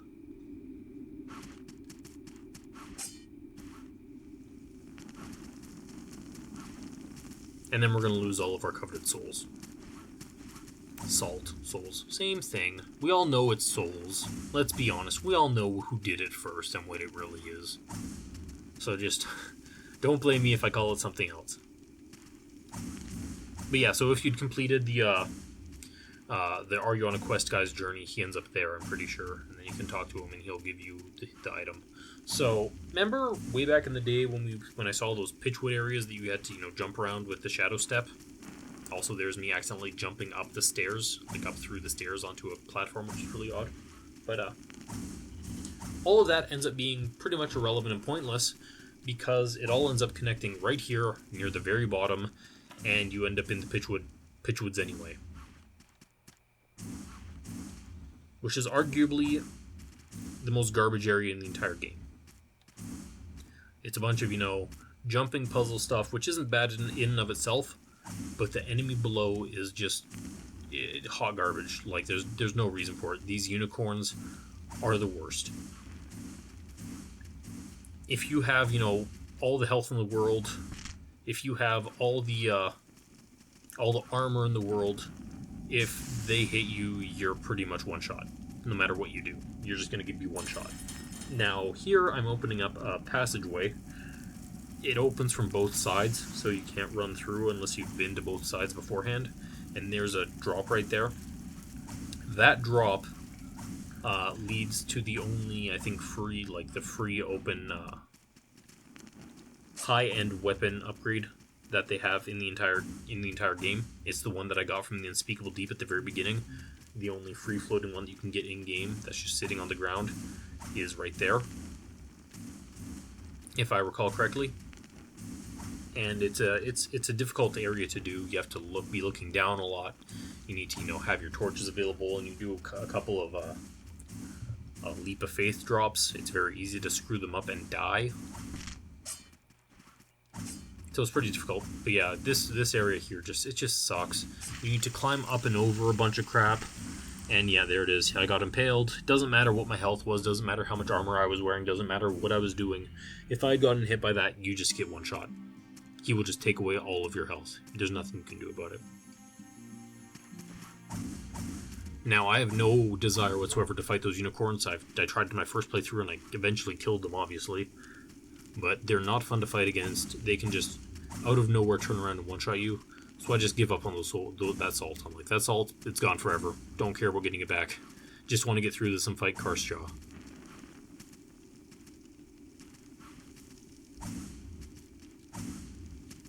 And I mean, I'm pretty sure I lose more salt there than I even get from Carsejaw, but I mean, whatever.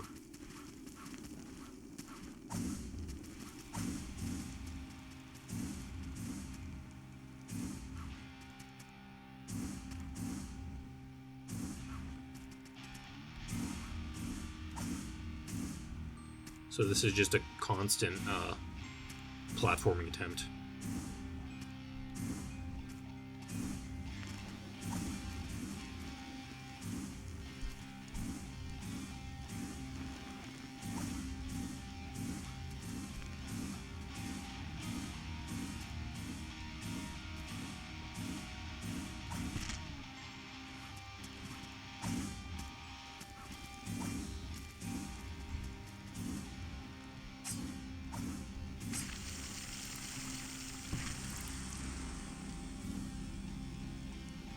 Yep.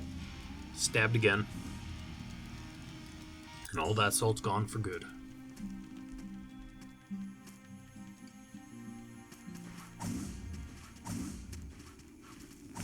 Now, Carsejaw is optional. Honestly, he might not just be worth the hassle just because of how annoying getting through that first area is.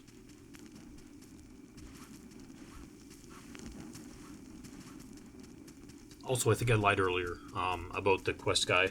You do meet him, I believe, at the bottom there, right before Pitchwoods, but I think he actually ends at Carsejaw. I believe. Don't quote me on that. And then that's when you get his upgrade item. We don't need any of them. We're gonna find them all naturally in the game. But if you care about that stuff, well, I mean, who am I to tell you what you can and cannot use for fun? Oh my gosh. This platforming section is just infuriating. It's Furiosa, not Furiosa. That was a cross of Mad Max and Harry Potter for you. Hope you appreciate it. Okay, we finally got across this bit. Now we get to the second bit.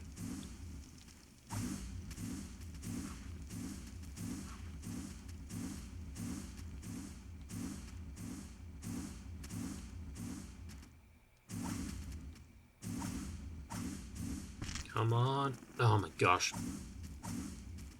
Because that first one, clearly you need to do the jump and then Shadow Leap, but the second one you don't, and just need to sit there and watch them for God knows how long.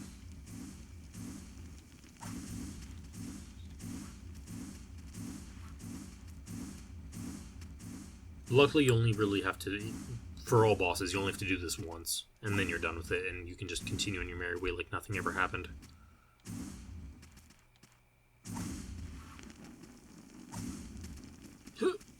There it is. We got to the very top of this tower, only so that we can then go down this tower. Also that we can open up a shortcut so we can then run through. And of course you always want to check out what's up top. Spoilers, nothing important.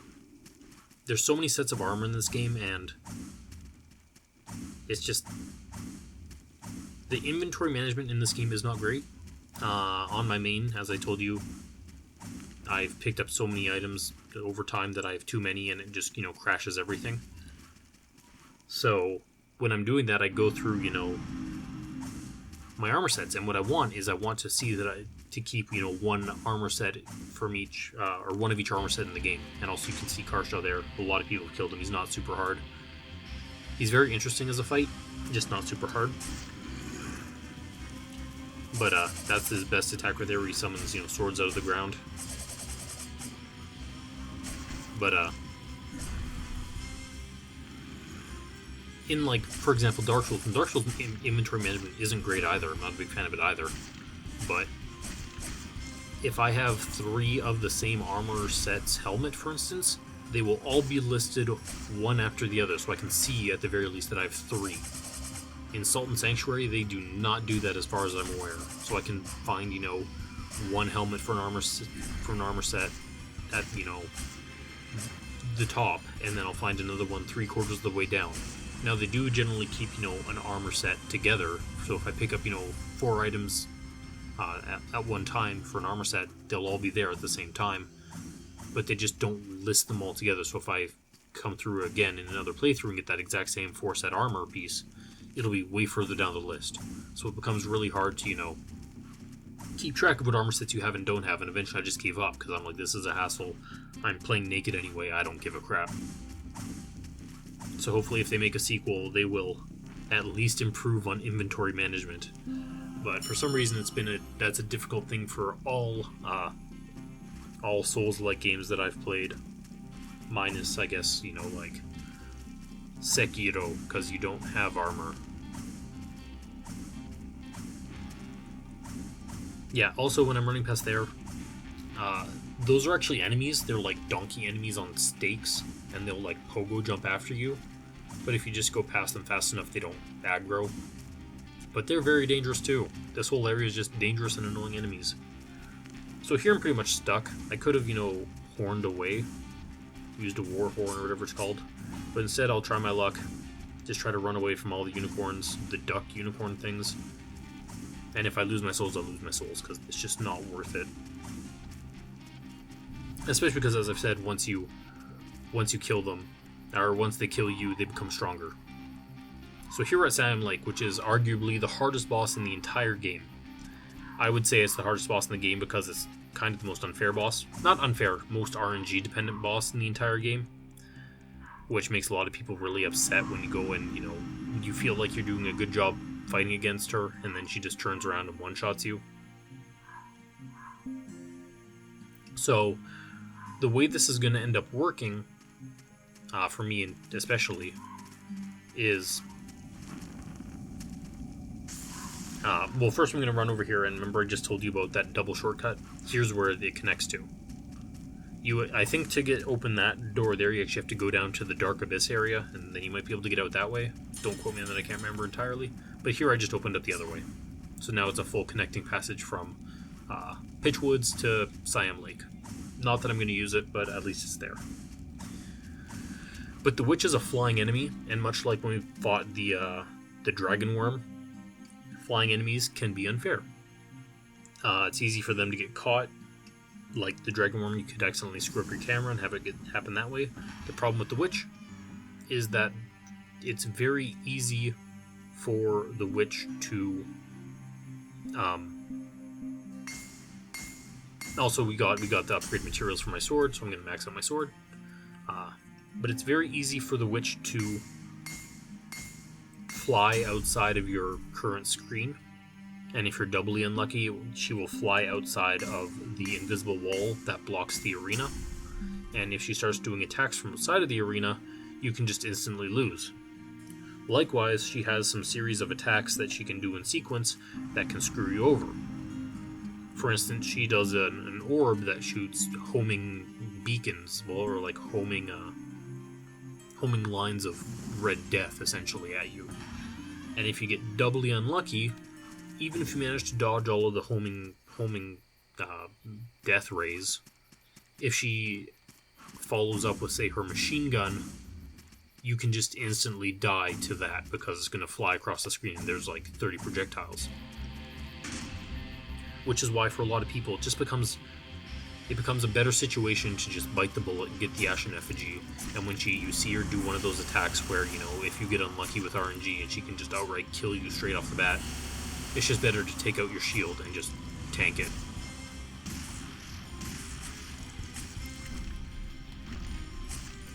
So luckily so far, everything's going hunky-dory. I'm getting pretty lucky. Her attacks aren't that bad. The other thing is, again, because I'm playing naked, and that's on me, but her magic, if it hits me, it's going to do a lot of damage. Yeah, so there's her doing 2 of those homing death balls. They're probably the hardest one to actually dodge if you're just, using what's available to you, like rolls or like shadow steps, for instance. Just because they will track you.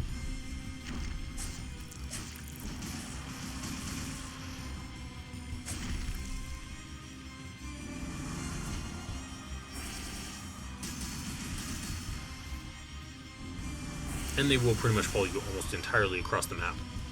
Now, I got unlucky there, and because I took that extra little bit to heal myself, when I was healing, my stamina bar did not regen, so when I got hit by the machine gun fire, it quickly killed my stamina, and then I took the rest of the hits. When it comes to that machine gun fire attack, if you are going to be blocking it, you pretty much guaranteed need a full stamina bar, because otherwise it'll just eat it up so fast and then you'll get hit and die. And you can see by the candle there, 1 candle lit. So a lot of people get hit here. And again, I'd like to say because it's a hard and interesting boss, but the answer is no. For a lot of people who are just doing it over and over, it becomes a bit of an RNG race of who's going to get better RNG.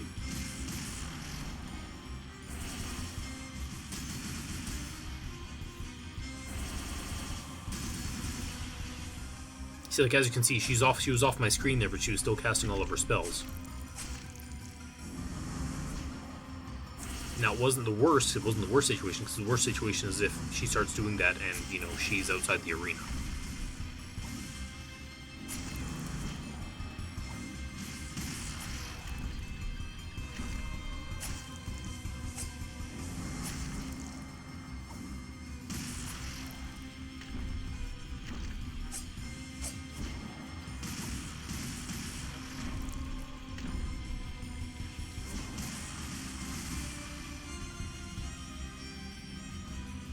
And I just rolled poorly there. That's on me.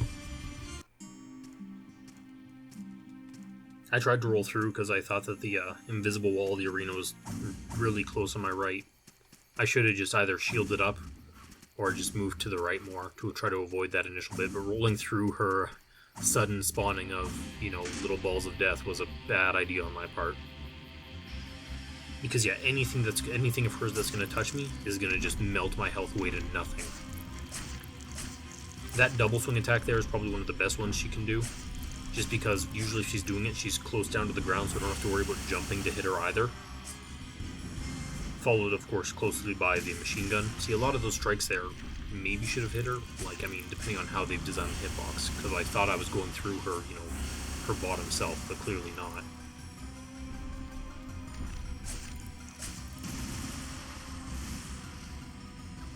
Yeah, that's me being greedy, going for 2 hits there instead of 1, and her just spawning those. They just come straight out of the ground, and I couldn't do anything, and I died. Well, I could if I wasn't being greedy, but what can you do?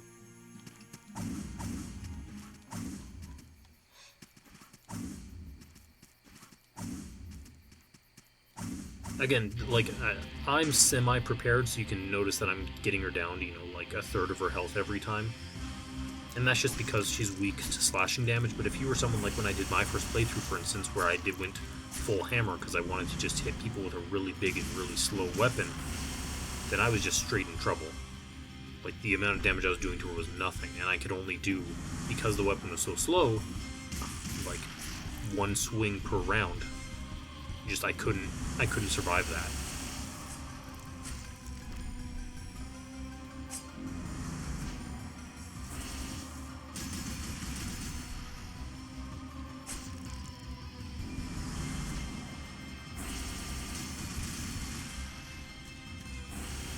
Yeah, so she went outside of the arena there.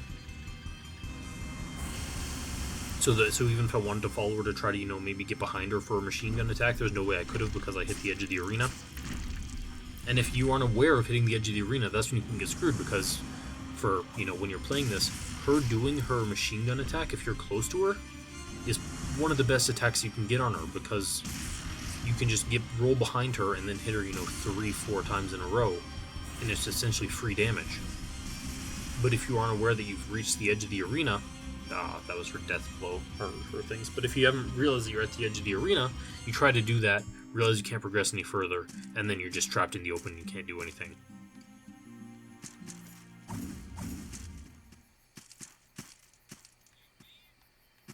Also, I think what killed me there is I'm pretty sure I tried to start a block while I was in midair or something, like a dum-dum.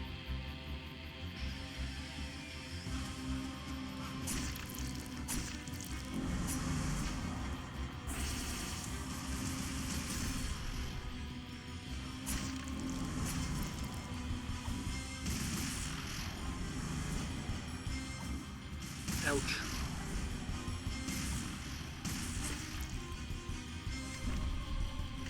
Panic roll, panic roll. Just keep panic rolling. When in doubt, panic roll across the map, and you can win.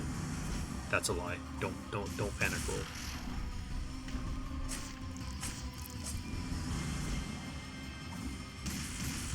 Because overall, she's not super difficult. Her attacks are pretty, aside from that one there, which is a butt. But overall, her attacks are relatively, easy to read. It's just a matter of if you make any mistake and even get grazed by one, you could be giving up half your health bar or more, or you could just instantly die.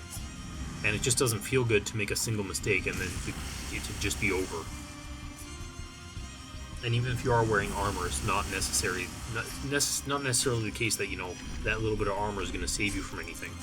Odds are really good that for her attacks, especially if you're getting hit by one, or getting hit by, one of her rounds of attacks, then it's just going to kill you regardless of what your armor is. And it just doesn't feel fair that way.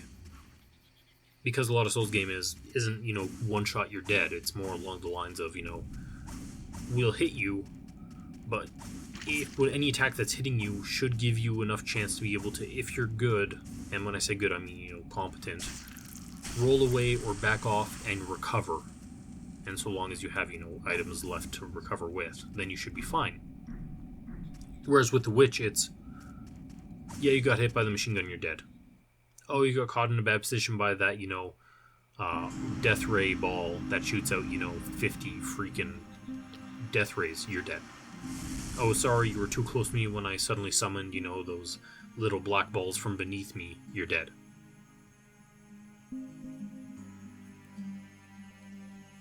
Because as I've clearly showed, I'm not, not a perfect Dark Souls player, not a perfect Salt and Sanctuary player. And I will get hit, and I'll get hit often. But as long as I have enough, to be able to heal and recover from it, then it turns out fine. And Dark Witch doesn't really give you that. Same thing with the Dragon Wyrm. That's because the fire does so much damage to you, regardless of what you're really doing early. It doesn't really give you much time to recover. Here's me being lost because it's a maze of pipes. And so I'm trying to figure out where I'm supposed to be going.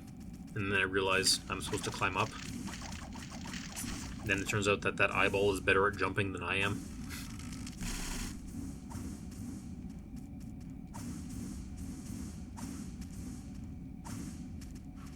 I will say, I am actually a bit of a fan of the platforming, even though there are some areas where I hate it beyond belief, which especially the worst one coming up. But it's nice having, something to do aside from, just the usual fighting, especially with a 2D type game. I like the mobility that it gives you. It's fun and it feels, fresh. Here's more Pitchwood shenanigans, kind of, if you want. Climbing around, fall to your death instantly. Not a fan of it, so I'm not going to do it. I am going to kick down that ladder for the shortcut, just in case, anything happens. And then I fell off, because of course I did, but luckily I did kick it beforehand. That is one thing that's kind of annoying. If the game decides that your momentum is, your falling momentum's going, and you decide to do your shadow step, it essentially just shadow steps you closer and faster to the ground, so you take even more falling damage than you initially were, which is kind of annoying because then you're in a position where if you need to go across, pit or something, but there's a wall in front of you, so you can't, just jump across then immediately shadow step. You need to kind of drop and then shadow step. If you mistime that shadow step, you can accidentally just go off the platform and then shadow step straight to the ground and die. And the entrance to the Forgotten King, it's happened to me more times than I can count, and it just gets really frustrating.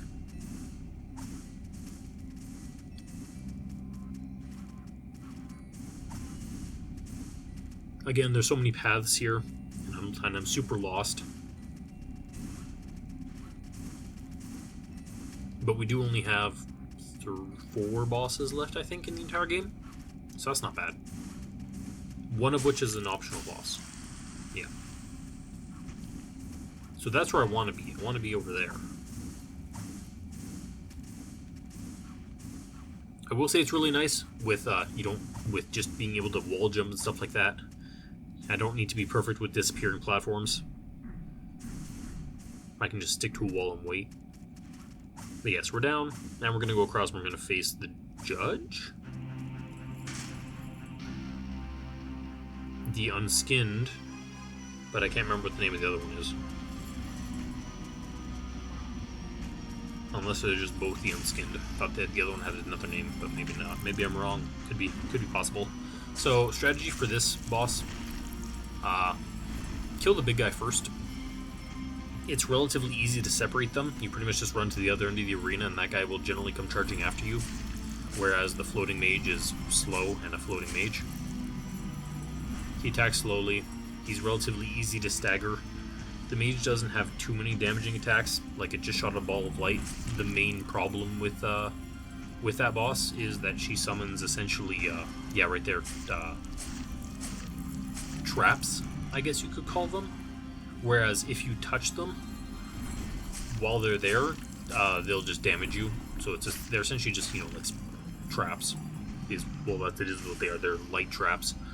Again, if you have the Ashen Effigy, and for some reason you find yourself completely surrounded by them, which can happen, you can find yourself surrounded with them with nowhere to go, just pull the Ashen Effigy, shield up, and you can either stand and wait there for them to be done, or you can just walk through them and you won't take any damage. Just make sure that you are, pressing block when you walk through them. But yeah, with the big guy gone, you can just smash her over and over. She won't do much. She's not much of a threat, and she just goes down easy. Good, so they're dead. And we're going to go through to the next optional boss.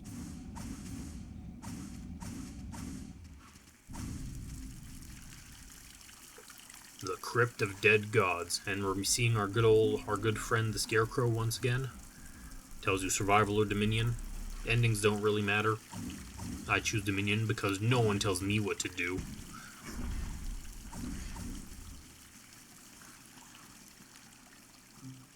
Gonna run through. Found a sanctuary. Hooray, good old sanctuaries. There is an interesting aspect to these games where if you do want to play in multiple new games, you end up in a situation where you aren't sure if you want to, should I use a stone guide here? Should I save them for later? Because if, for some reason you want to do something complex or follow, all the NPC quest lines or do who knows what else, maybe you want to, save all of them for one thing. So that way you can put like a stone guide in every single sanctuary you encounter or something. Or, you could just, save, use all 3 that you find at once. It all depends on you and how many you find and where you find them. If you want to keep them or if you want to have a stash of them. So I find, and there we go, that brought us to Hager's Cavern, my least favorite place of all time because it's the worst and it sucks and teleporting enemies are garbage. They're garbage. It's mung. It's a bunch of mung. Yes, and there's the shortcut we want to open, and we're just going to go back here, rest up, get our hearty rolls. Ho ho ho, hearty roll. And we're just going to go through, and we're going to open the shortcut, and then we're going to head to the last optional boss. Not an interesting boss. Just kind of a boring boss. It's a boss that gets way worse in later new games because it just becomes a grind. I say it's not interesting because we just faced off against a boss, a boss of 2, one was a caster, one was a big brute, kind of interesting. This one is just, one's a caster, one has a sword, and one has a staff, which essentially kind of translates to 2 are melee, and 1 is a caster. And the caster has, 1 attack that can track you across the map. And it's just not interesting. It's just not an interesting fight. It just feels bland, uninteresting.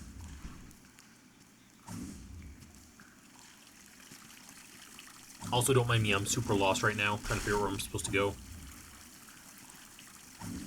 Luckily, I found the place.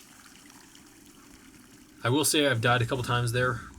If you're ever really nervous about, a jump or something, and you know that you should be able to make it, but, you're worried if you're not going to make it or not, just when you do that jump, make sure you're holding up on your control stick, because if you just go to the side that you're aiming for, it's entirely possible that your character just won't grab the lip and will just fall. So here's the area that I was talking about where it's entirely possible you can just shadow step yourself towards the ground at a really fast rate and kill yourself. Because you want to get across there, but you can't jump. You need to drop and then do it.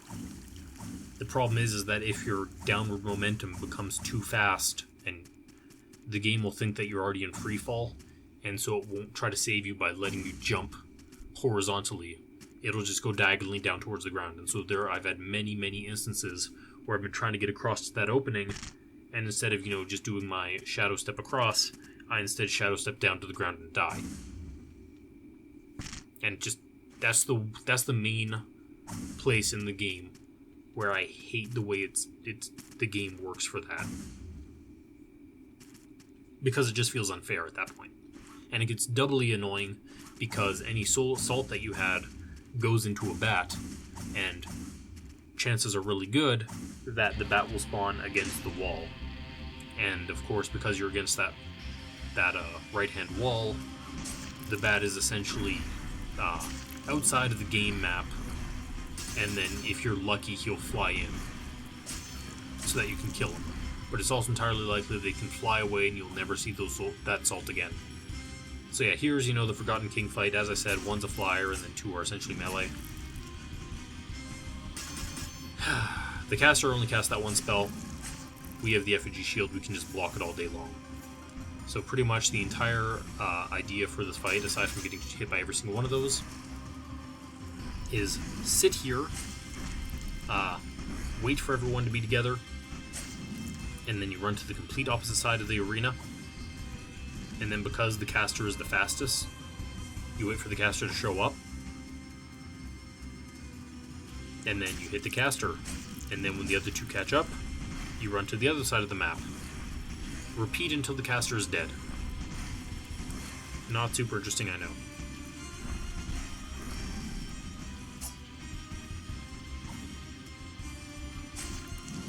And again, it doesn't help that they float, and they can float way above you.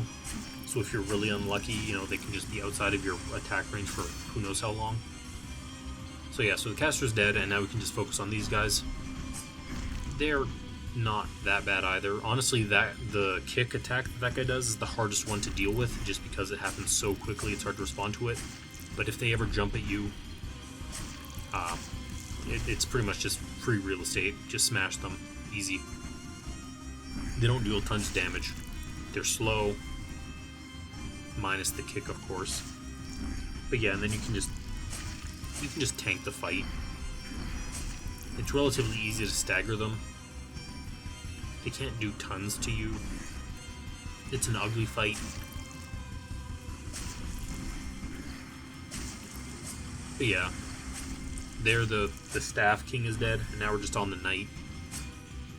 The Knight doesn't do much. If he puts his sword in front of him, it'll knock him back a bit, and then when he rolls forward, he'll smash the sword into the ground. But for the most part, you can just wail on him. He's not really a threat. And there you go. That's the last optional boss. We have 2 bosses left.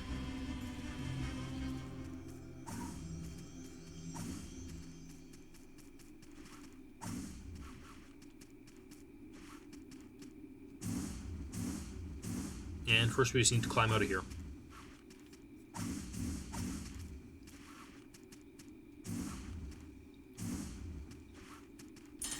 So this is the one instance where I wish they gave you another sanctuary before this next boss. They do give you a half sanctuary, but that doesn't really help you when it comes to your souls, because you end up in this weird position where it's like, do you want to climb all the way back up through this ordeal of mazes and whatnot in order to get your levels, or do you just want to continue to the boss? And I'm going to tell you right now, my answer is I'm just going to continue to the boss. I'm not even going to go to the half sanctuary, because if I do end up dying, well then guess what? I just died. And I'll just come back to the dragon. Good old Kraekan Dragon Skourzh. Not a hard boss at all. This is one of the bosses where I was mentioning the stagger can be really bad for you. It doesn't help that, the dragon has a big body. If you're unlucky with how your rolls go, you could need to roll twice to get through his body instead of just, the one. That one attack that you just saw where he does the Trident of Death, or whatever you want to call it. If you stagger at an inopportune time, generally the way it ends up working out for you, especially if you roll through him when he goes to do the Trident attack, it's supposed to be like far, medium, short on whatever side he's casting it on. But if you do interrupt him and stagger him while he's casting it, so let's say right here, if I got a stagger on him, his last one, which was going to be a short one, will 180, and so it'll essentially land right on top of you because you got a stagger between his medium and short. And that was me rolling into his fire twice and dying. But yeah, so that's one thing you have to worry about with staggers, is because, yeah, staggers are supposed to, help you as the player because you're staggering the boss. That's a good thing. However, if you do it while certain bosses are doing certain attacks, it can actually go against you and lead to your death. Not that that was the cause of my death there at all. It's just I'm giving you a heads up that it has happened and it can happen. So yeah, here we're just going to do all the drop-down stuff again. Again, it can be annoying if as I said earlier, you get unlucky with your shadow steps, and instead of just doing a quick drop and then, like I just did there, you instead do a big one. You're falling too fast by that point, and so when you do your shadow step, you just fly and hit the ground.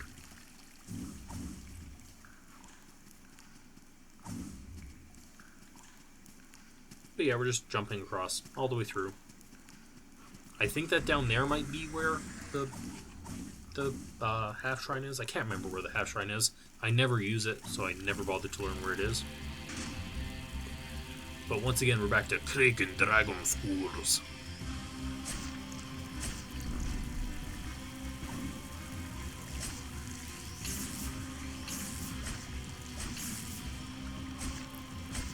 Yeah, so I'm generally waiting there for after he's finished his round of 3 tridents before I, just smash in willy-nilly for a stagger. Yeah, that was me almost dying to the exact same thing that happened to me the first time. Because if you are, again, unlucky and you need to do 2 rolls to go through, right when he's casting his fire breath, you'll get hit by the first fire breath, and then you get hit by the shockwave fire breath too. Yeah, see right there when he just did that 180 turn and the third one right in front of me?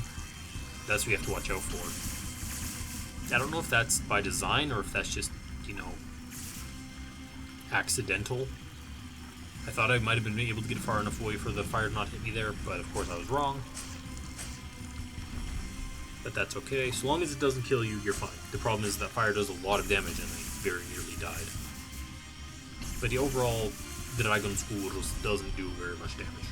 Or, I mean, his attack patterns aren't super hard in order to create a lot of deaths. He looks way more intimidating than he really is. And also, it probably doesn't help that he's a big boss in a small arena. So if you do end up getting yourself stuck in a corner when he goes to do fire, you might be in trouble.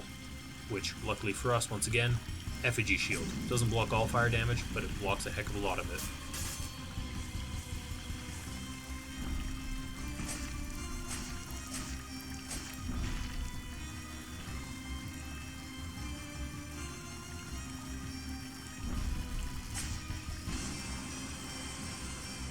Good, and there you go, he's dead. So we have the final boss left, and then we're done the game.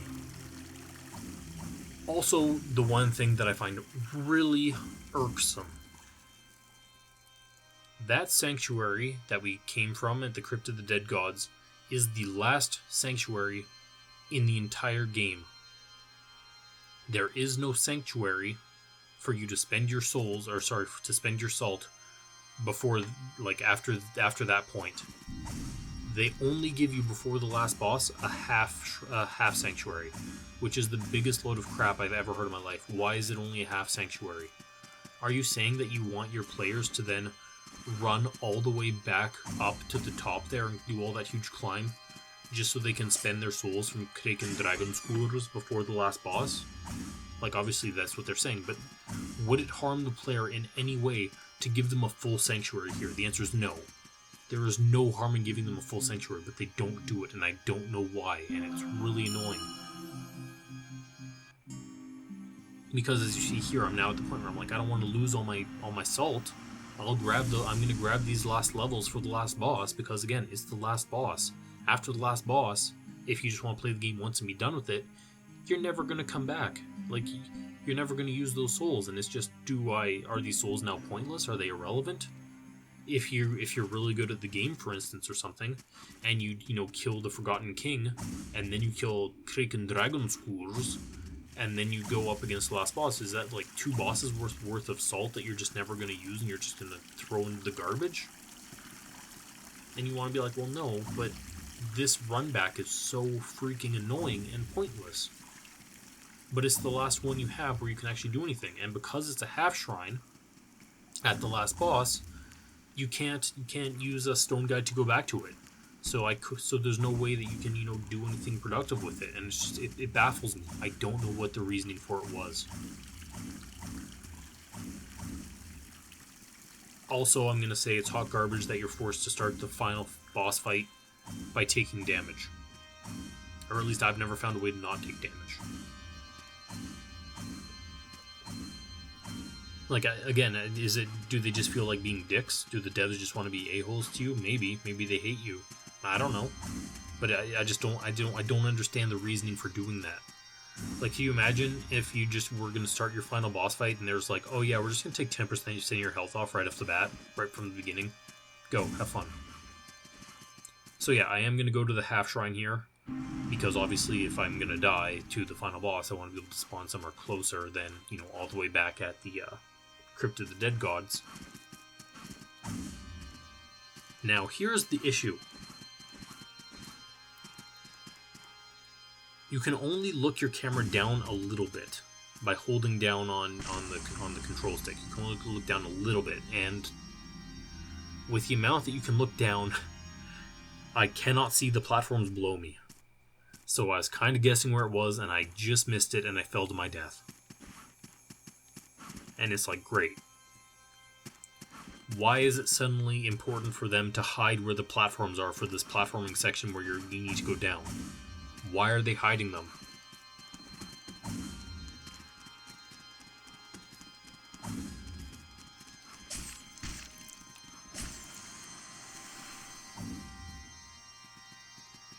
So I'm like, okay, maybe that's not the way. And I'm holding down on the camera stick there to look down to see if I can see, you know, the platforms, and I can't see anything because I'm blind as a bat.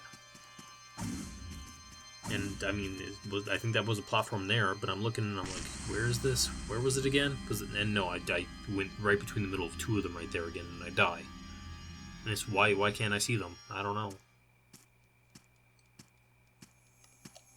Is my single route that I'm trying to take the route that the devs want me to take? Like, why does it matter? It doesn't matter. There's no enemies here. It's literally you're just dropping down to the final boss. That's it. Why not make it so you can see the platforms? I don't know. Because it's just an annoyance. It just makes you feel like garbage instead of, you know, actually being interesting. So here I'm like, screw it, I'm jumping all the way over there. And I almost overshoot it again, but I make it down. So I've already taken some damage once. Now here's the drop that leads us finally out of this place into the final boss. And there's going to be one more drop. And so it's right here, and you're like, okay, here's the drop. And yeah, no matter what you do, you take more damage. So you're already starting the boss fight with damage, and so you need to heal it. Like, okay, great, thanks, I guess? Like, I don't know, I don't understand. Honestly, I don't consider the boss to be super difficult. I'm bad at it, no question, but again, like every other boss, you know, in Dark Souls and Sekiro, or anytime you're facing them in, you know, a Souls-like type game, all you need to do is find an attack that you're comfortable counterattacking him with and take advantage of it. That attack right there was the best one for me, personally, and he almost never does it for me. The one time he did it there was really unlucky for me. Here's the way you want to do it, and I was also triple unlucky there because the one attack that I got on him caused him to stagger and broke him out of the loop. The best one to do for when he's fighting you like that is you want him to throw it up into the air. You don't want him to be against a wall, so you want him to throw it up into the air, and then it like slams down to the ground, and then it teleports to his hand, and he'll hit once in front of him. So what you want to do is as soon as he throws it up into the air, you want to get behind him, because then you have the whole time of the sword coming down into the ground, of it teleporting to his hand, and him smacking directly in front of himself to get free hits on him. And so long as you don't stagger him, then he'll just do it that way. But if you're unlucky and you do end up staggering him, it breaks him out of it, and then you'll do the smash in front of him. Now that one attack is supposed to be, again, the deadly attack from, you know, the really hard boss, which is when he, you know, goes into the air and shoots, you know, 40-odd light pellets at you to kill you. But here's the thing. We have the effigy shield, so we can literally just block it. And unfortunately I went to heal there, and it was a bad time to heal, and he just went across the map and got me. But yeah, with the Ashen Effigy shield, we can just block all of his magic attacks. Now, the way that you're supposed to deal with the magic attack, if you don't want to use the Effigy shield, which if you don't want to, good on you, like no harm, no foul. What you're supposed to do is you're supposed to actually go run across to the edge of the arena, jump up the wall, and then, you know, like shadow step and wall jump off of it. So you essentially have them track you across the map, then you jump up and you jump over them. That's what you're supposed to do. The only problem is that you need to make sure that your spacing is and such is perfect, because if you're too close to the wall when he starts that attack and he's too close to you, then they're just going to go right down onto you, right on the wall. Right? So you need to make sure that you're far enough away that you can run a bunch so the pelts can lower and then you can jump over them. Or you could just get the effigy shield and block them all.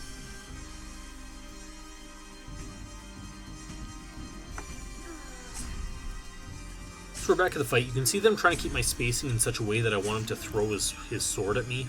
Unfortunately, I'm really unlucky with his RNG, and instead he just wants to, lunge across the map at me, or,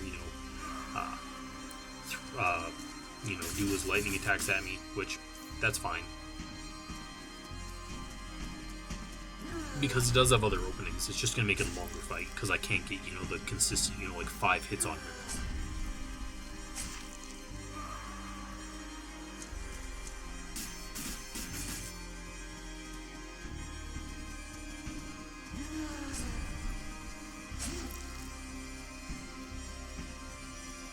Yeah, usually when he, lunges across, I want to roll through him and then roll back and then, chase after him.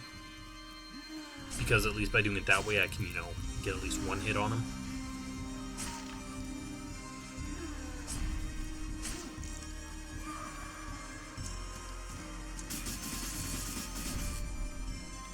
But yeah, his magic attack is just pointless.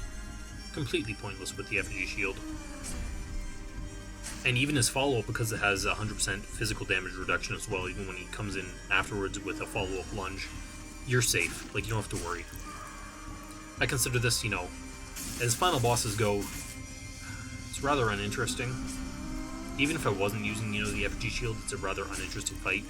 See, that was my lucky attack right there. The only problem is I was too far away at the time for it to actually work in my favor, so I only got, one hit on him.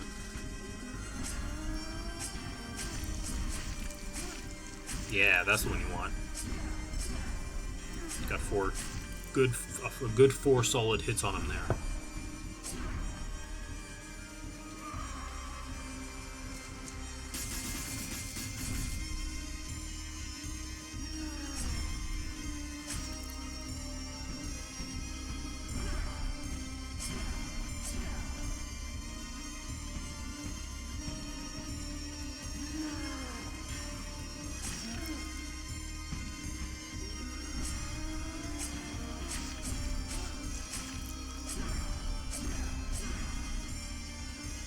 Unfortunately, got 3 there. The thing is that you don't want to, not be attacking him while he's doing the fight. But if you get really unlucky when he does the great, overhand, or the throw his sword in the air attack, if you're really unlucky and you do your first hit on him or your second and it staggers him, the rest of your shots on him are pretty much done. So here's the end of the game. You can either jump down the well or talk to the Scarecrow and take over the place. And I'm going to choose to take over the place because, well, I want the cool set of armor. Spoilers, if you take over the Scarecrow spot, you get a cool set of armor when you come back in the game in New Game Plus. So yeah, my island now. Be gone. Oh crap, and now I'm crucified. Well, wah wah. But yeah, that's it for me. Thanks for watching this, and have a good day. I'll let this play.